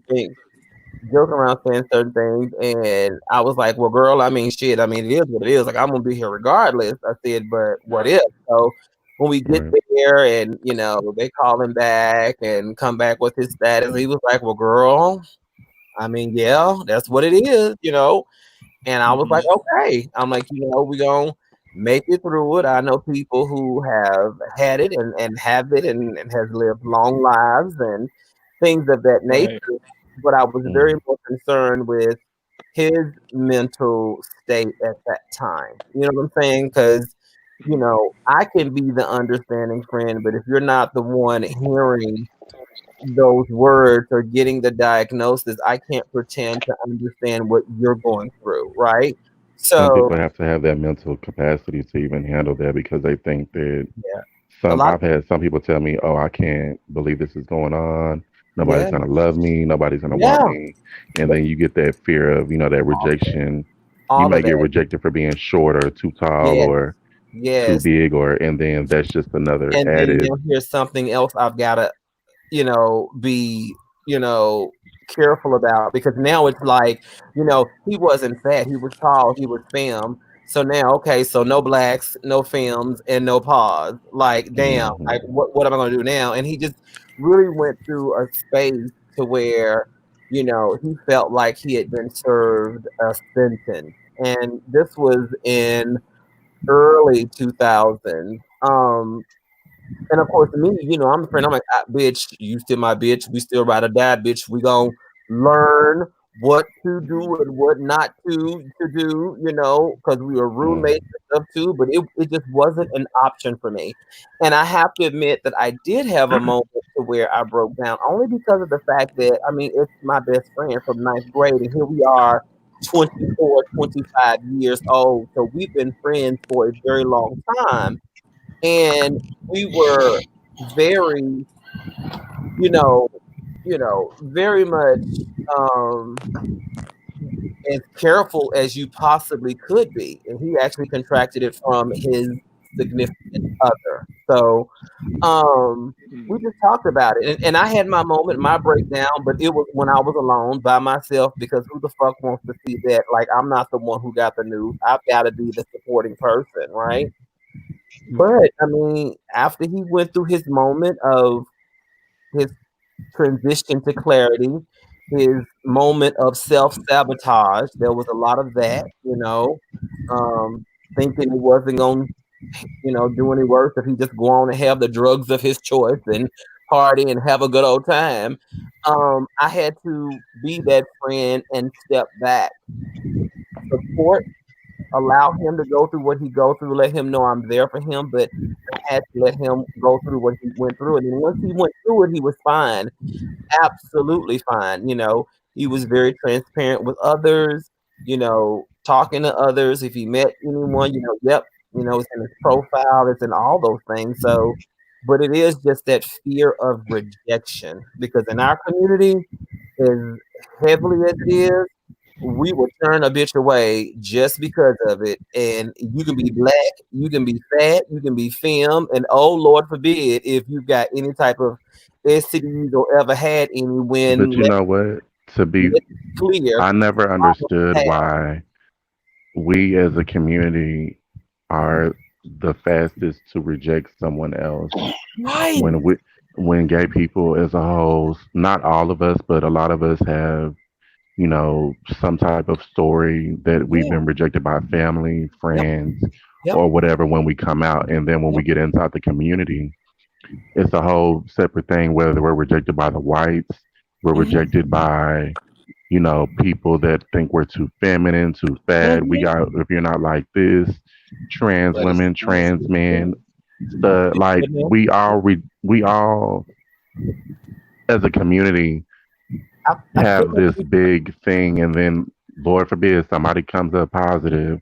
It's a whole nother. I'm like, yeah. for that to happen within our community, it's like we get rejected on every aspect, and then within our own community, we just push each other away. We We push break each each other other out. down. We'll read each other. As Hmm. long as it doesn't happen to us, it's like, oh, girl, this is a read. Go ahead, Jasmine. I was just gonna say with the whole situation, and I'm gonna keep it really quick.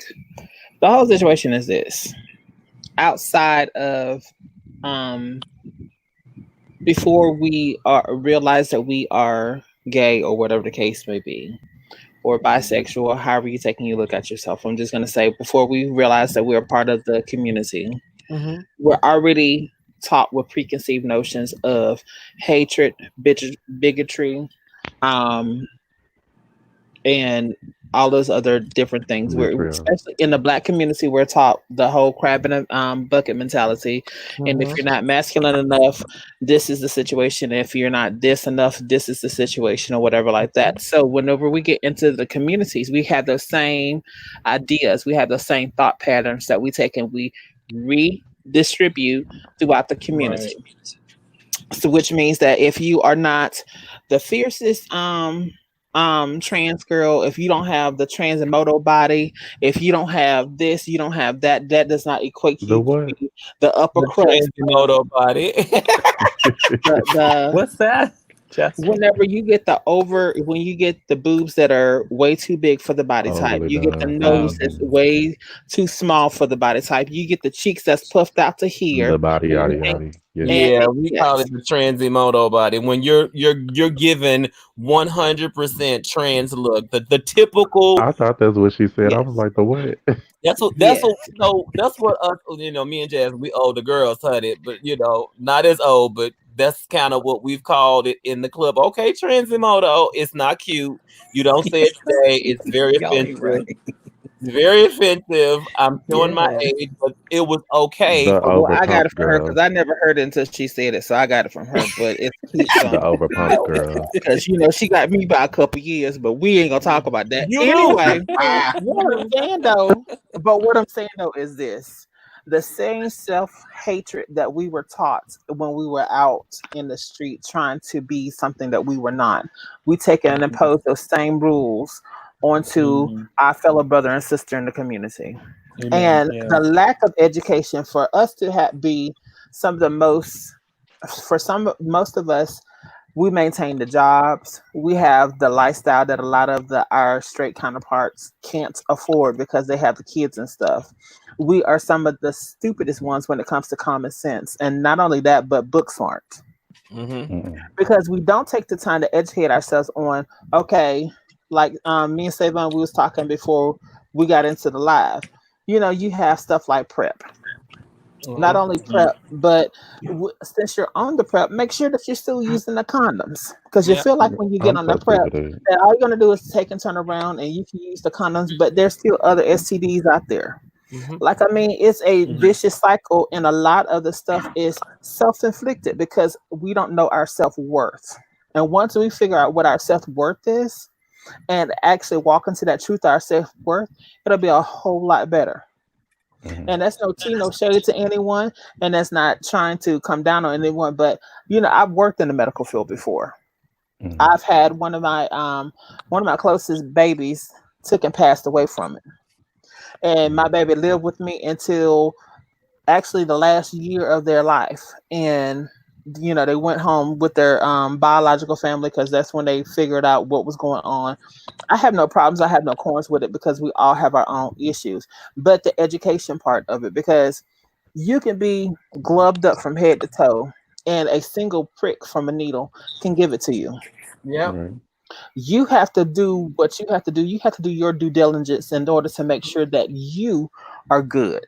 Hmm. It's not always up to the next person to educate yourself on you. You have to make sure you come first. But that comes a part of you loving yourself enough for you to make sure that you are taken care of. Like me, okay, true enough. I've told everyone, and there's no big secret. I've been celibate for 5 years. But during that time frame that I got on prep, So I'm on prep. So whenever I get ready to take and do what I want to do, if I want to do a midnight rendezvous, I can do that. And I'm still going to use the condoms on him, and I'm going to still use the female condoms on me because I know how to use both of them. And if you don't know what a female condom is, educate yourself, especially you being the bottom. You want to make sure that you are protected your own self. So education is the key. Stop being stupid and being led by sheep. You know what I'm saying? Stop being led by one person. You have to take that power into your own hands so you can make sure you are protected for self, not for anyone else, for self. But that first comes with love. You have to love self. If you don't love yourself, ain't nobody else gonna love you. Yeah. So I That's mean, very I'm done. I mean, trying to take up Real quick. everything because I know, but I'm done. But if you my bottom line with the whole situation is learn yourself, love yourself, educate yourself to protect yourself. That's the same thing with, and I'm a hop off of this. But me and Savon before I was going to go get, I'm purchasing a gun.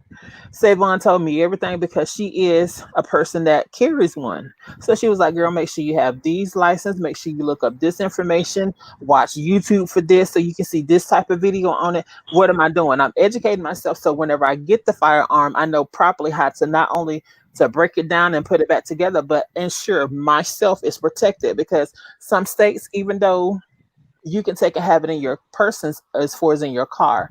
But some states is only your concealed license don't work in every state. So you have to make sure that the state that you're traveling in, if you get pulled over, that you're okay. You know what I'm saying? That you're not going to get pulled over and then get fined and or arrested for having your own personal firearm in the car. Education is Mm. key.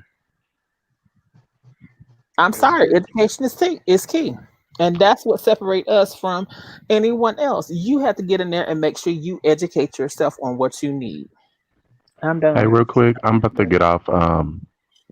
Can one of you, Jasmine or Savon, can y'all take a note or do a live about trans women?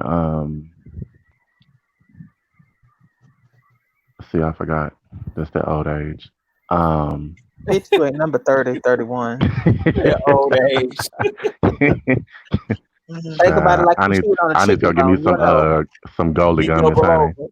You just get your Um, Trans women, um, and the trans attraction between, the man seeing. Child, I'll write it down. I'll think of it later, but I need to trans get off of here. trans women and trans was I can and I Well, know we had to go you know through what the I was talking about? Yeah, like because Jasmine had said something earlier that made me think about that. Um, so when y'all were talking about the body, shaming the silicone, yeah, the all of body that, shaming. yeah, how the difference between trans women and cisgender women having the same body type, but getting Yeah, we got frowned to talk about on that. when. It ain't the same body type. A No, lot no, of no. it. I'm talking about the ones that have had work done Uh-huh, or, uh-huh, all of that. uh-huh. You Because mean like pre-op, these post-op? no, cisgender women are getting their bodies done when trans women have been getting their bodies done since forever to have these Oh, certain body figure types. And now cisgender women are getting these same body types, but getting mad when cisgender men, heterosexual men, straight identifying, are finding them sexually attractive when they have the same body type. Well, that's just it. You're right. So trans. Okay, and let me just put that down because However, that's whatever, that yeah, that's the thing that I don't think they understand when they do that. So it used to be a point to where, oh my God, that's so exaggerated. You can tell that's a trans woman. Look how big that ass is, and look how big those hips are. Because our whole thing was about giving you Coke bottle. I mean, right. Yes. not Coke bottle today that you get the plastic. When we talking about the bottled Coke bottles, baby, that 36, Hmm. shape, okay, 24, the booty, 36. small waist, and them hips, and so that 36, 24, 36. okay, and that became a standard because to be curvy like that in the 90s and baby they weren't seeing it for that. That was too much booty and oh my God, no, that's not a cute style. Now you walking around. with damn near Oompa Loompas, and I don't mean to be funny, but damn near Oompa Loompas, because that body is so exaggerated.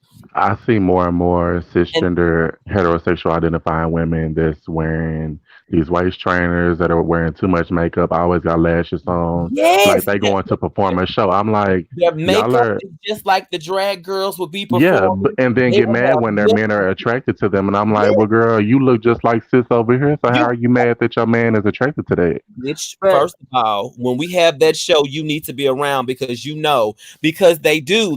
So now the cis women are looking like trans women.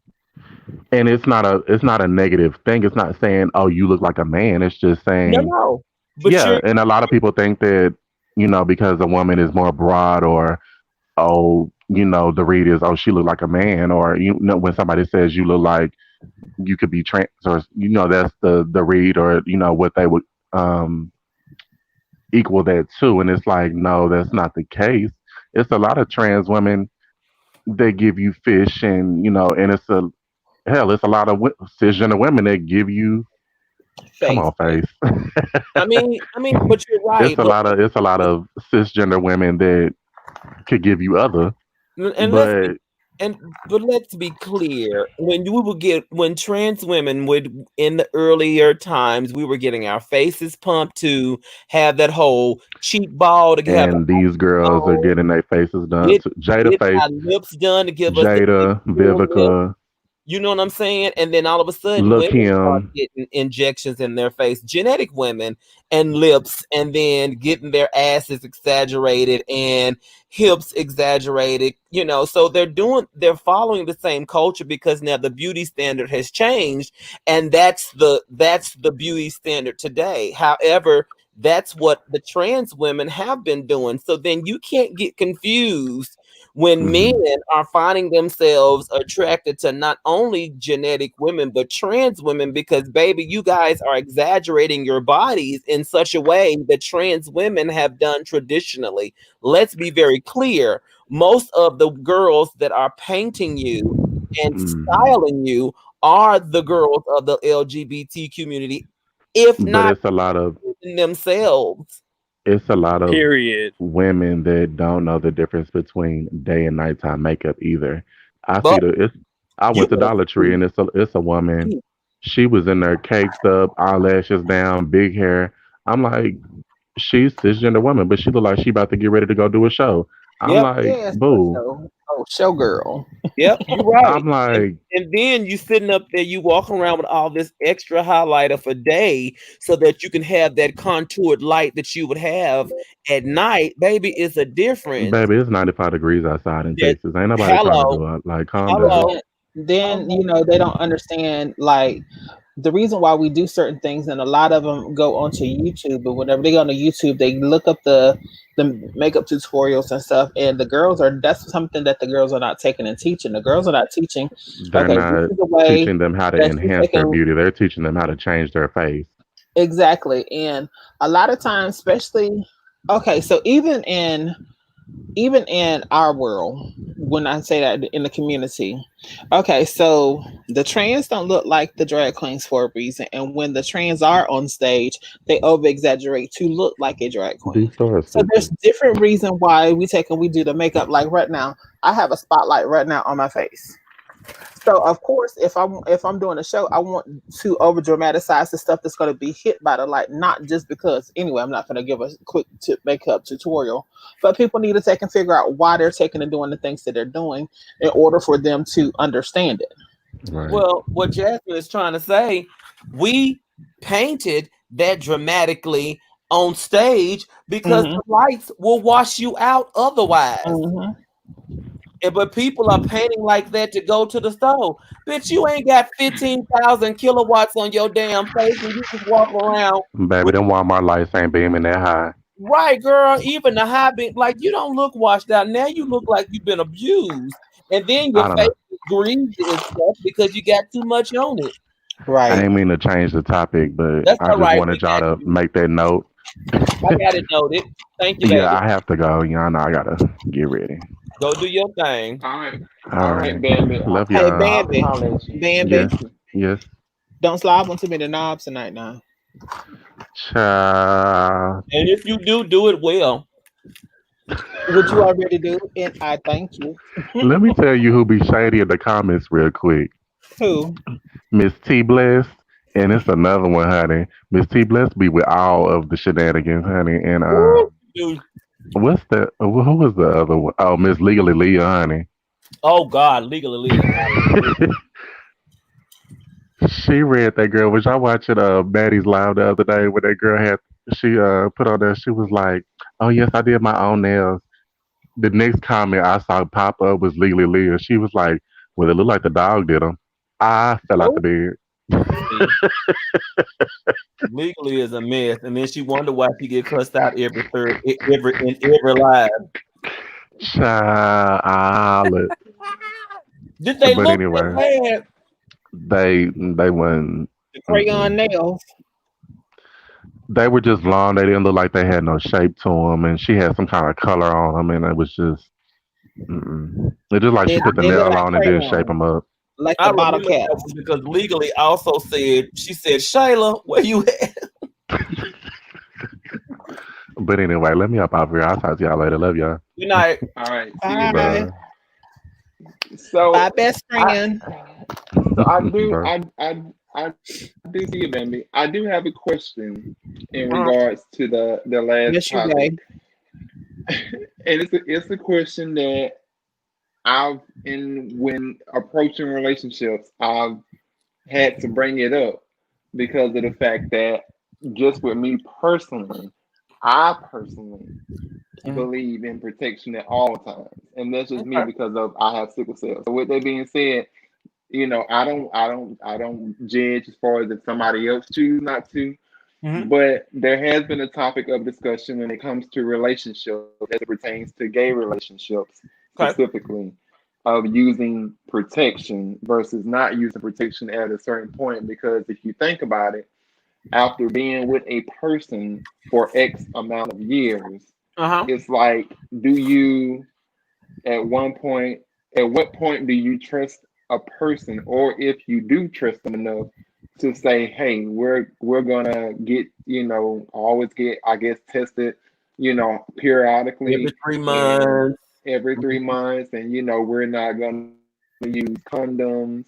But um that's a broad question because everybody's different. Like with me, if I've been dating you for, or we've been together and it's like the first year to 2 years, like we gonna probably wear condoms or whatever until we go get tested regularly and we find out. But there's always that what if, because you're not around that right, person 24 hours a day, 7 days a week. So that's really a personal thing of your own. Like I can't tell you, okay, after 2 years you should stop doing it, because if you have a person that has cheating tendencies, hmm, they could slip up right, and bring you something back. So I would say that's really based on the individual person, because some people 3 months in they ready to stop using condoms. Well, I'm gonna right, say this. Fuck them. I don't care how they feel about it. I don't care if they get mad and decide they want to leave. Protect you first. Don't ever stop. That's all I'm gonna say. Don't ever stop, because I've been in situations where I've been with somebody 2 months. I've been with somebody for a year. Been with somebody for 3 years. Been with somebody for 4 years and 5 years, and them bitches still cheated. And guess what? It wasn't yeah, always the best situation. So I don't think that you should. You should be able to, but I think you should love yourself enough to take those same precautions, because I have Amen. been with people who have been married, and I use protection with them, but they've been married. I have been that person they call when they come into town, or when wifey's gone out of town. You see what I'm saying? right. Everybody has a tendency to cheat. So the only way you can be sure is to wear protection. Even when you're testing every 3 months, you just got to. Right. Because see, my thing is, and I'm like, with me, I don't know, maybe it's just coincidence, but I kid you not, every single, okay, well, let me just narrow it down. Every single person that believes in, as far as being versed or taught per Hmm. se, Hmm. have told me to my face that if we gonna be together in a relationship, I'm not using no condoms. is Oh, what they have told me. Off They jump not start. what? They not using no condoms. uh-oh. Period. It's That's not even. their They was like it's giveaway. not I'll even. holler at you later. They was like it's not even up for discussion. They was like they just don't believe in it. They don't believe it feels the same. They was like they clean, they get tested, and I'm just like, but how do you know for sure a person don't have something? Where I just sit here and know, and I get tested, and I just know I ain't got. I know I'm clean all the time, and And they could be, but what they don't know is you and your struggle. They could be totally fine. And I'm not saying you're doing this, friend. I'm just saying that they don't know you like that. They know themselves, but they don't know. right. You can be that person and not cheat and not do any of that. However, I can tell you right now, I might be a person who finna cheat on you every chance I get. So how is that True. protecting you? True. And that's all it takes. It's all it takes is why I tell people this all the time. I'm like, all it takes is one time, One time. one mishap to Yep. sit here and shut down everything. Completely just shut it all down. And it's like once you cross that line, there's no coming back from it. As Yep. far as with something coming back to you. And that's like a big I guess with me that's kind of one of the reasons why I've still been single is because every time I do meet a guy, it's always that uncomfortable conversation that I feel like they feel like I'm kind of trying to, enforce upon them when really I'm just, letting them know like, hey, I have to, because even my doctor knows my sexuality. And he tells me all the time, he was like, I hope that you're being careful out there and you gotta, as far as make sure, because he was like, you of all people, especially, can't be out there, Yeah. as far as being reckless and stuff, because if you get some, it's gonna shut you down completely, like cut all systems off, And and I was that's just gonna be what it is. he knows. See, when your primary care physician tells you that type of stuff, and they are your primary care physician for a reason, but also they see people you don't. Right. They know Absolutely. who and what's coming up in there and what type of situations that they're having. They can't Right. divulge that information to you. However, they know it's out there. So their due diligence is to make sure listen, I get it. I get it. However, this is what you need to do.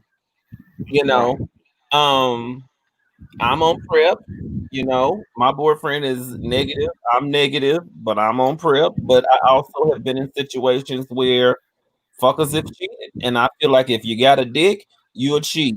So I have moments where I feel like I want to step out and sit on somebody's face or have them sit Oh, on me and ride me to Oh Jesus, Lord Lord, Jesus. not sit on I'm not people's oh, face, honey. Yes, I'm not going to act like just because I've been in a 9-year relationship that I don't have those thoughts and or temptations. I have to be very real. There may be someone out there who has been in a damn near 10-year relationship and never, ever think about anybody else or ever had those urges. I applaud you, and that's awesome. Great for you. Right. However, for me, that's not the case. Now, have I acted upon them? Not yet.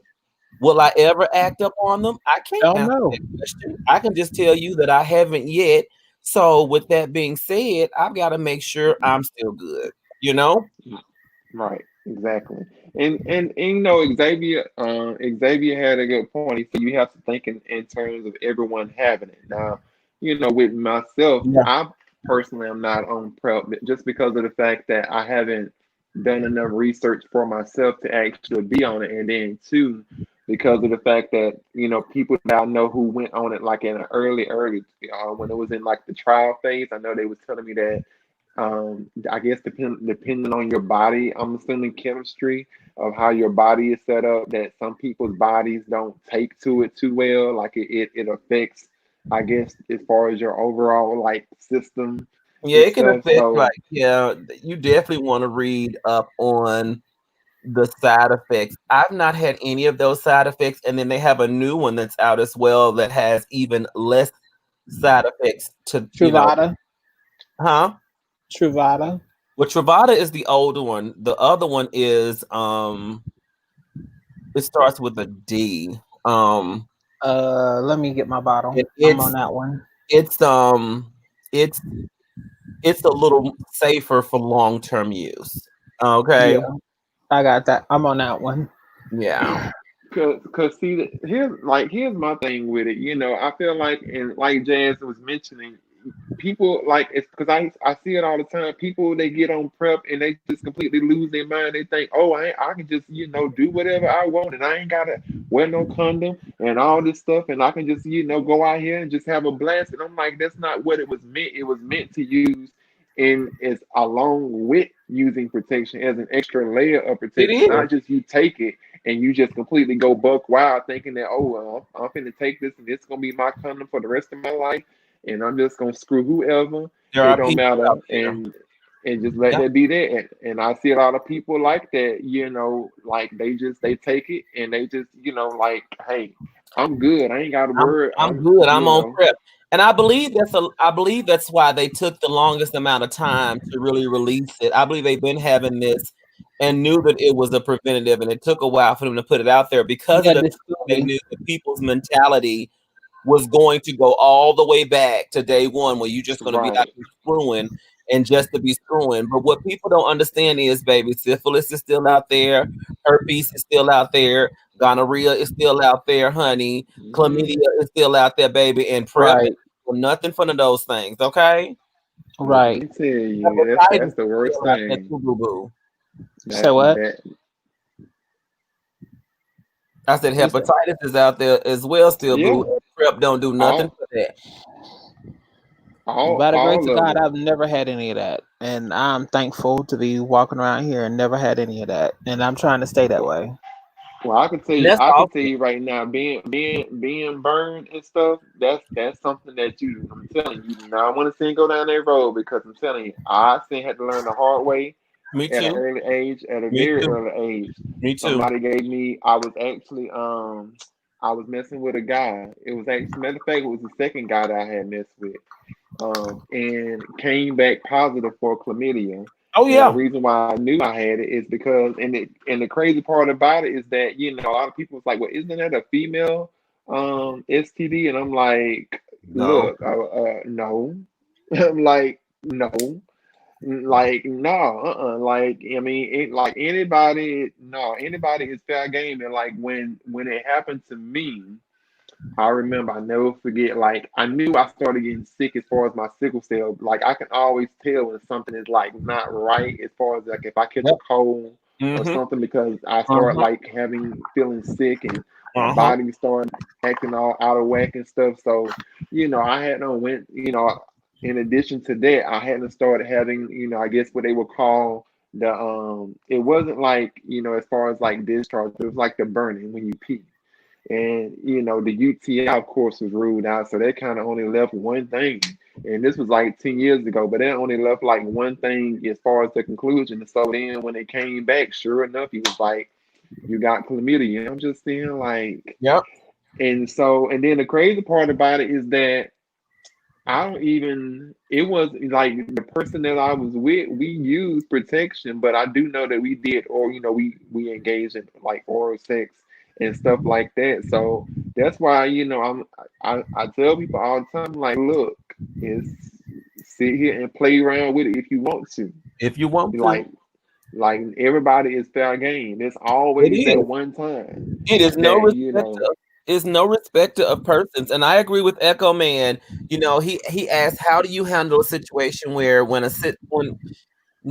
you insist on wearing a condom, but your partner takes that as you're not trusting him? Is he a fuck boy? If he does it, I don't think he's a fuck boy. I think that some people do feel like it's a level of distrust, but I feel like they have to understand where you've been and the things that you've seen, and they should have to respect the fact that you're just wanting to be safe. I'm sorry, right, people out here do shit, and for me, the justification that I've used in those situations is I've been burned by people I was in a relationship with, and I'm sorry that you may feel like, oh, but that's not me. However, once you get burnt once, you get burnt twice, baby. You may not be so lucky with something you can get a shot for the third time. And I can't put all of my stakes and I can't put all my bets on you. So if you feel that I don't trust you, I'm sorry. Maybe this is not the thing for us. Hell, I feel like when Right. somebody keep insisting on not wearing a condom, and I know that there's thin condoms out there that's not as bad, that you can still feel what you need to feel. I begin to think, bitch, what is it that you are so wholeheartedly trying to give me? Right. It Right. shouldn't be that Right. serious. That part. That part. And You I know, see and I there, do and I believe that there's a cure out there. I believe some people yeah, get it if they yeah, have I the think right it is money. too. If they have the right money, they get it. And if you don't, well, we got medication for you because honestly, there's not enough money in the cure. It's more money in treating people on a regular basis. Right. Right. Right. I mean, and like I said, I agree. I do believe that there's a cure as well. Just like with sickle cell, I guess there's even though it's not a mandated like a extra like all across the board like this is a what we're gonna call a cure, but there are things out there with sickle cell that has cured sickle cell. They just have not made it, which I find it to be funny because they have not made it a mainstream thing. One, I believe, because they know if they do, then of course, pharmaceutical companies, will completely go out of business. And then two, I feel like that it's just a thing of that it is a risky procedure.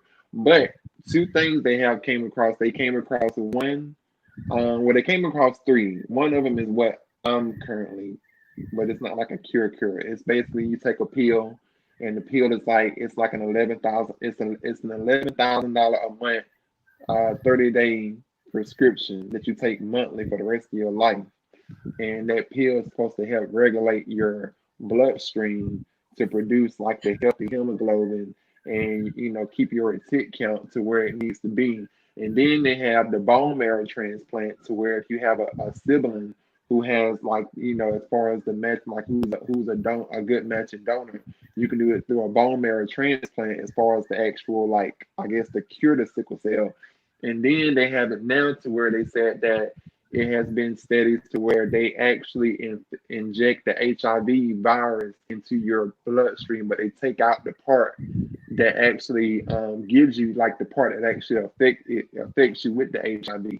Like that strand is taken out, but they use the HIV virus to somehow it does something to the replication of your blood cells. So by them injecting you with the HIV virus, it's supposed to as far as like cure the sickle cell. So there's things out there that are like, I don't know about that one, but I know that they were talking about at one time. That's the reason why a lot of people were up in arms about it, is that they were taking the blood from the amniotic sac whenever women were mm, pregnant or have lost babies, had mm, miscarriage, and they were mm, using the Stem cells. stem cells to do the research to take and to cure it. right, Because when a child, when any until the age of 18, your body is growing and reproducing itself, and you have that. But after the age of 18, it stops in females, and then in males is actually 21. So they were using that, but the younger that you can get these stem cells, then the more that you can take and make them mature and change into, I mean, basically mutilate them and right. manipulate them into what they want you to take and reproduce. So if you're not producing this, or if yeah, it's a lot of research that went into it, but it's not something that's known to a lot of people.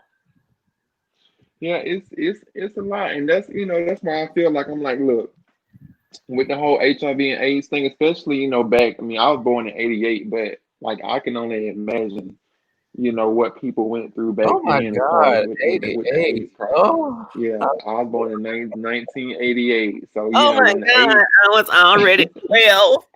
No. Horror. when when the AIDS crisis was going on, shit, I was still a baby because that started happening around Yeah, what like the '80s. in the 80s, That's when it 70s, and was 80s. first coming out, and people were only labeling it as actually as the gay disease. They were not looking at how many of the down low men were going to the bathhouses and different things like that. And Right, that's the biggest thing that comes along with the light. That's why, again, I say, make sure you do your research, because People, you want to know what it is before you take and you speak on it and not know exactly what it is. Think about Right. how devastating that was because prior to you could be just as free as you want to be with your partners. I mean, sure, you could have caught syphilis. Okay, there's a shot for that. You could have caught, gonorrhea and chlamydia. There's a shot for that. Hepatitis, certain well, not then. Hepatitis C, I think we have a cure finally now for that. But there was so much fun that you could have without having to worry about the HIV disease. And now you've got to worry about that. So now we're looking at that's how I look at COVID. I look at COVID the same thing. It's now something new that's tearing people apart that you don't have a treatment for. And think about how many lives are going to be affected by that before we have something to control it. And it's another situation, to where I feel like, wow, you could have a cure possibly sooner, but will you? Because there's no money in cures. There just is. Right. Right. Yeah, it's and like that's what's so crazy about it now. It's like when somebody asks you, "Have you been tested or are you positive?" Like think back to where we were a year ago. Like your mind will automatically go to one thing. Now, when somebody asks, "Have you been tested? Are you positive?" It's like now it's a whole different meaning of the Yeah, word positive when yeah, people think about it, and it's just like it's so surreal to me. Like of just like everything. Like I was seeing in the news, they had I think Thursday that they finally just gave I think like 65,000 and maybe more than that people I guess a vaccine they've been trying out and they're gonna like monitor them for mm, like another year to see how their bodies react to certain things in the vaccine. So they've already as far as started that.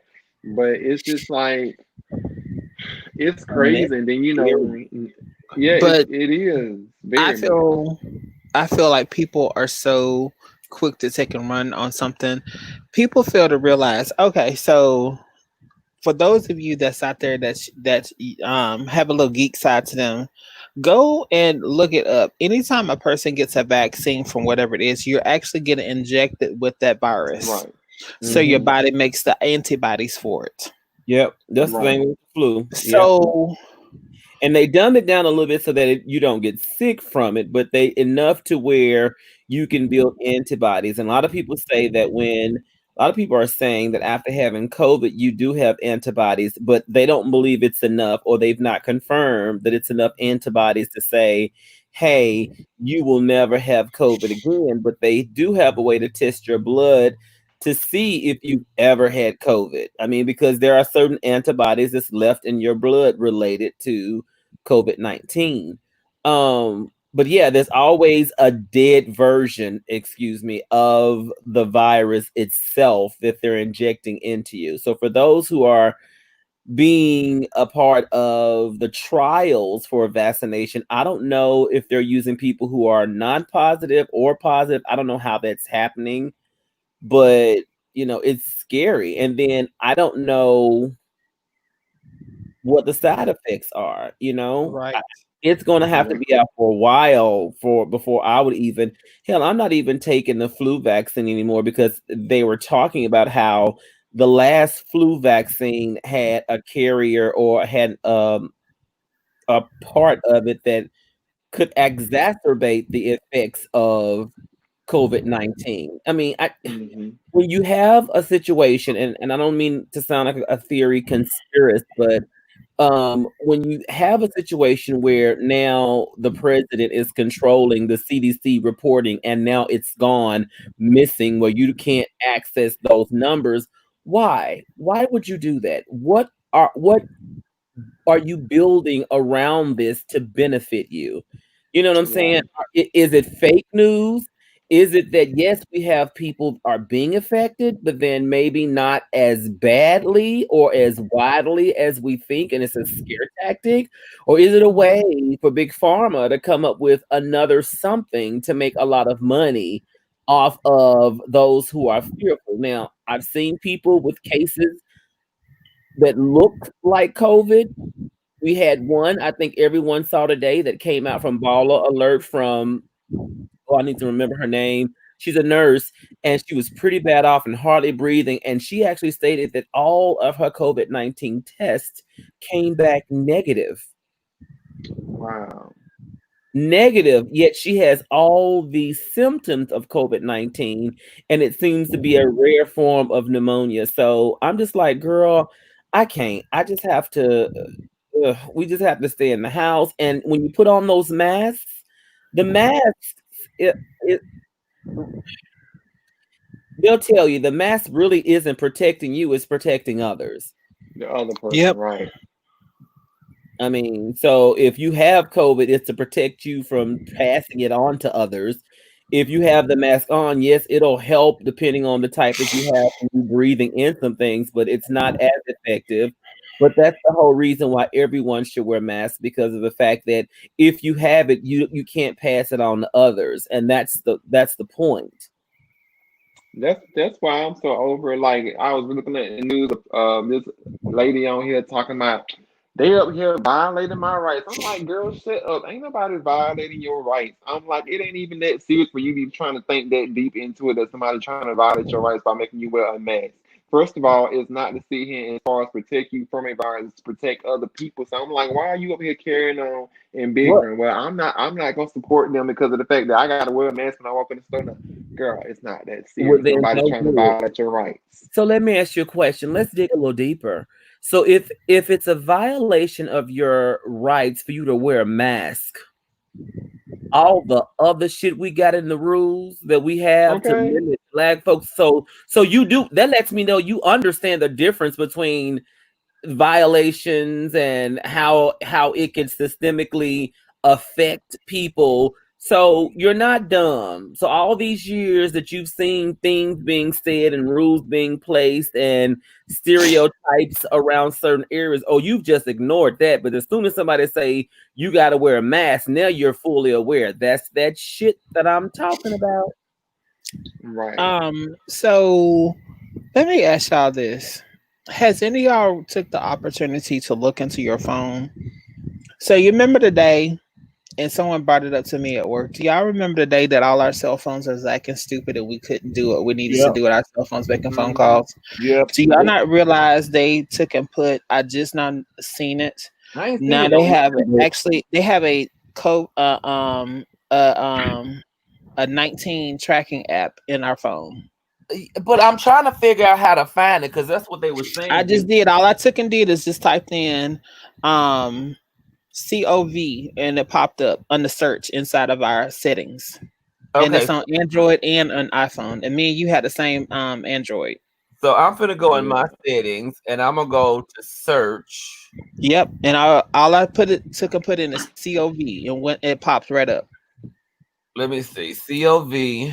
I'm looking at my Hmm. search and it's got It says COVID-19 COVID 19 exposure app. exposure Hmm. notifications on or off. Oh, I see it. Yep. But what is it? Turn on COVID and to install and finish of a participating app.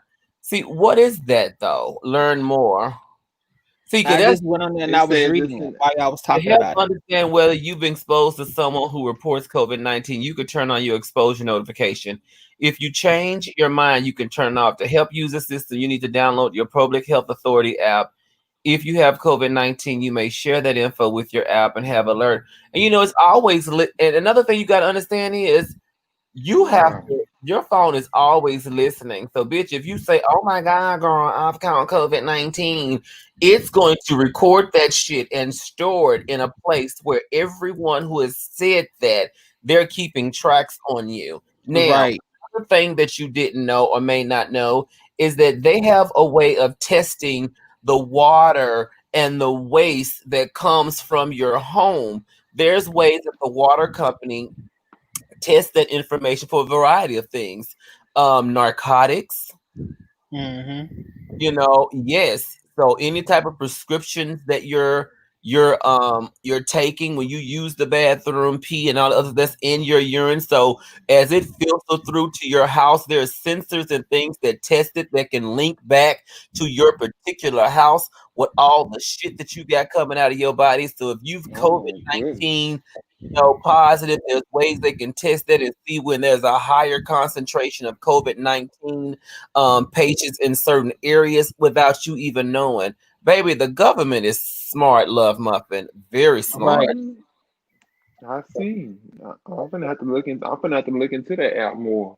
And I And, learned that and from Silent Bay's family because he's a geologist and he works in the area where they report this information. So it's not hearsay.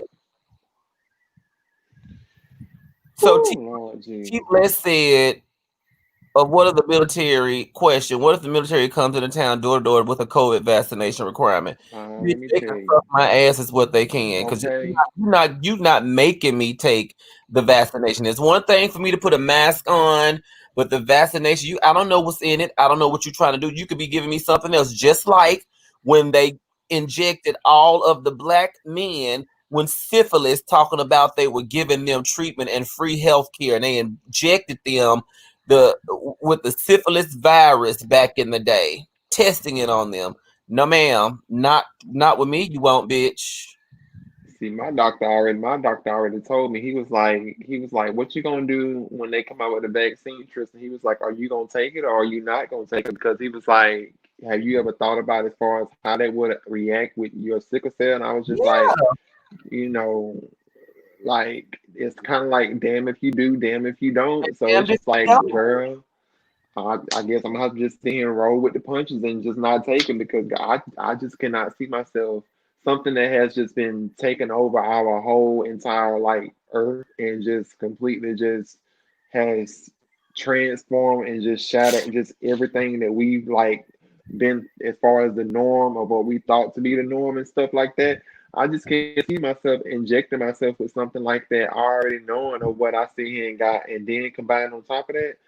No, I'm not just sit here and take the chance and roll with eyes. you grow away No. with it. I just Evolution of want to. hell. I Yes, was just going to say with him that mainly that happens a lot of the times because people fail to realize whenever you're taking and giving these apps on your phone permission to your contacts and your microphones and your cameras and stuff like that, that lets them yep, take and listen to you yep, all the time. That's yep, why I take and I turn my Facebook on and off in my phone. When I log into it, I yep, log into it. I don't keep my Facebook on my phone at all because every time I get ready to go somewhere, like if I'm Mhm. talking to someone about it, mysteriously in my timeline or in my feed, here comes an ad for such and such and such and yeah, such and such and such. exactly, So yes, exactly. Yep. That's some. because they're Ooh, always listening. That's why I don't use the personal assistant on my phone. I have Bixby. I don't use Google and any of that stuff. I don't use the personal assistant, not the voice recognition. Now, if I type it in, that's different. But then you have to clear your browser too.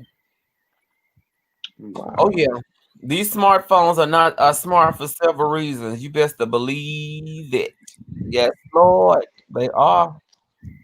Well, I do hope that you all in the comments and stuff, my watchers and stuff have taken something away tonight. With this, I kind of wanted to, like as I stated, I kind of wanted to switch it up. I know I used to call my thing "Grown and Sexy Fridays," but now I've changed it. And just said once upon a Friday, meaning that once upon a time, just once upon a time. So I call it once upon a Friday with Mister6ft8 and friends, and just to kind of, I guess you would say revamp, change the narrative on some things as far as when it comes to my show because I do talk about sex a lot, but I also like to talk about other things, and I kind of felt like that it was just time just kind of for a facelift as far as my channel, as far as when it comes to the platform on Friday night. So I do thank you all for tuning in to Once Upon a Friday, and you can catch me next Friday at 9:30 at the same time on Once Upon a Friday with Mister6ft8 and friends, and also be sure to catch the Social Club tomorrow night at 10 p.m. with Savon the Experience on YouTube. That's Savon and four number one. So Savon 1111. And then you can catch Jasmine on Sunday nights with the Cool Down with Jazz, which will be at 9 p.m. And that is at Jasmine Divine, as you see spelled on her video chat that's on the screen. You can sit here and catch them both on this weekend. We're always in rotation. And I do hope that everyone has a good night. I didn't want to keep it too long, especially since I know my behind is fixing to sit here and turn in because it's been a Yes, long day for Lord. me. And I didn't really get much sleep. And so I'm like, I'm going to keep it real cute, short and sweet Okay. and whatnot. Hey, However, so listen, if what's up? I made a commercial. Hmm. I shit in our content. And just when I finished my commercial after I worked real hard on it, I wanted to make sure I had everybody's stuff on it. Hmm. And here your ass done changed your goddamn show now. So I just want you to know tomorrow, your Friday nights is still gonna be after dark, damn it. Now I'll change Well, it look, after it's tomorrow. fine. And then Yeah, it's if you send me your thumbnail for the show for Fridays, then I'll change it after tomorrow's show and put the okay. one in for it. That way, you know. Yeah, That's it's all cool. my It's stuff. Yeah. it was the last kind of well, I won't say last minute thing, but I had been thinking on doing that. I was like, let me go ahead and stop procrastinating and go ahead and change this around because I like the grown and sexy Fridays. But like I said, it's just that I'm kind of like I kind of knew from start. I said eventually I would probably kind of shift You more do. into like other stuff that I wanted to touch Yep. on other than just always being a loose cannon all the time and just being Yep. all over the place. So it's just me kind of being more, I guess you could say, focused rather than just like an explosion everywhere. Yeah, I just wanted to explain so when I run the commercial tomorrow, you be like, some it is not well, it is tomorrow, but then I'll fix it, and then Saturday, the next Saturday, I'll have Once Upon a Friday with Mister6ft8 and friends, and I'll add that once you send me the thumbnail, I can go in and make that change and Gotcha. re-record it. Yep. Yes, yes, ma'am. I will do. Well, if all hearts and minds are clear, I do Yes. thank you all again. Thank you, Jasmine, for coming on. Thank you, Savon. Thank you, Xavier. Thank you, Rachel. Thank you, Vale. Thank you, Bambi, for coming on. Thank all of y'all for coming on, Mister6ft8 and friends. And just tune in tomorrow. We'll be back in this thing. Well, I might be out of town, but I'm gonna still be back in this thing though, from out of town somewhere. Be careful.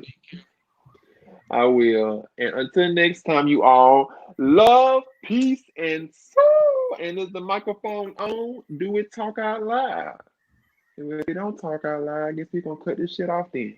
All right, y'all. Night. I'll see y'all later. Y'all Bye have bye. a good night. You too.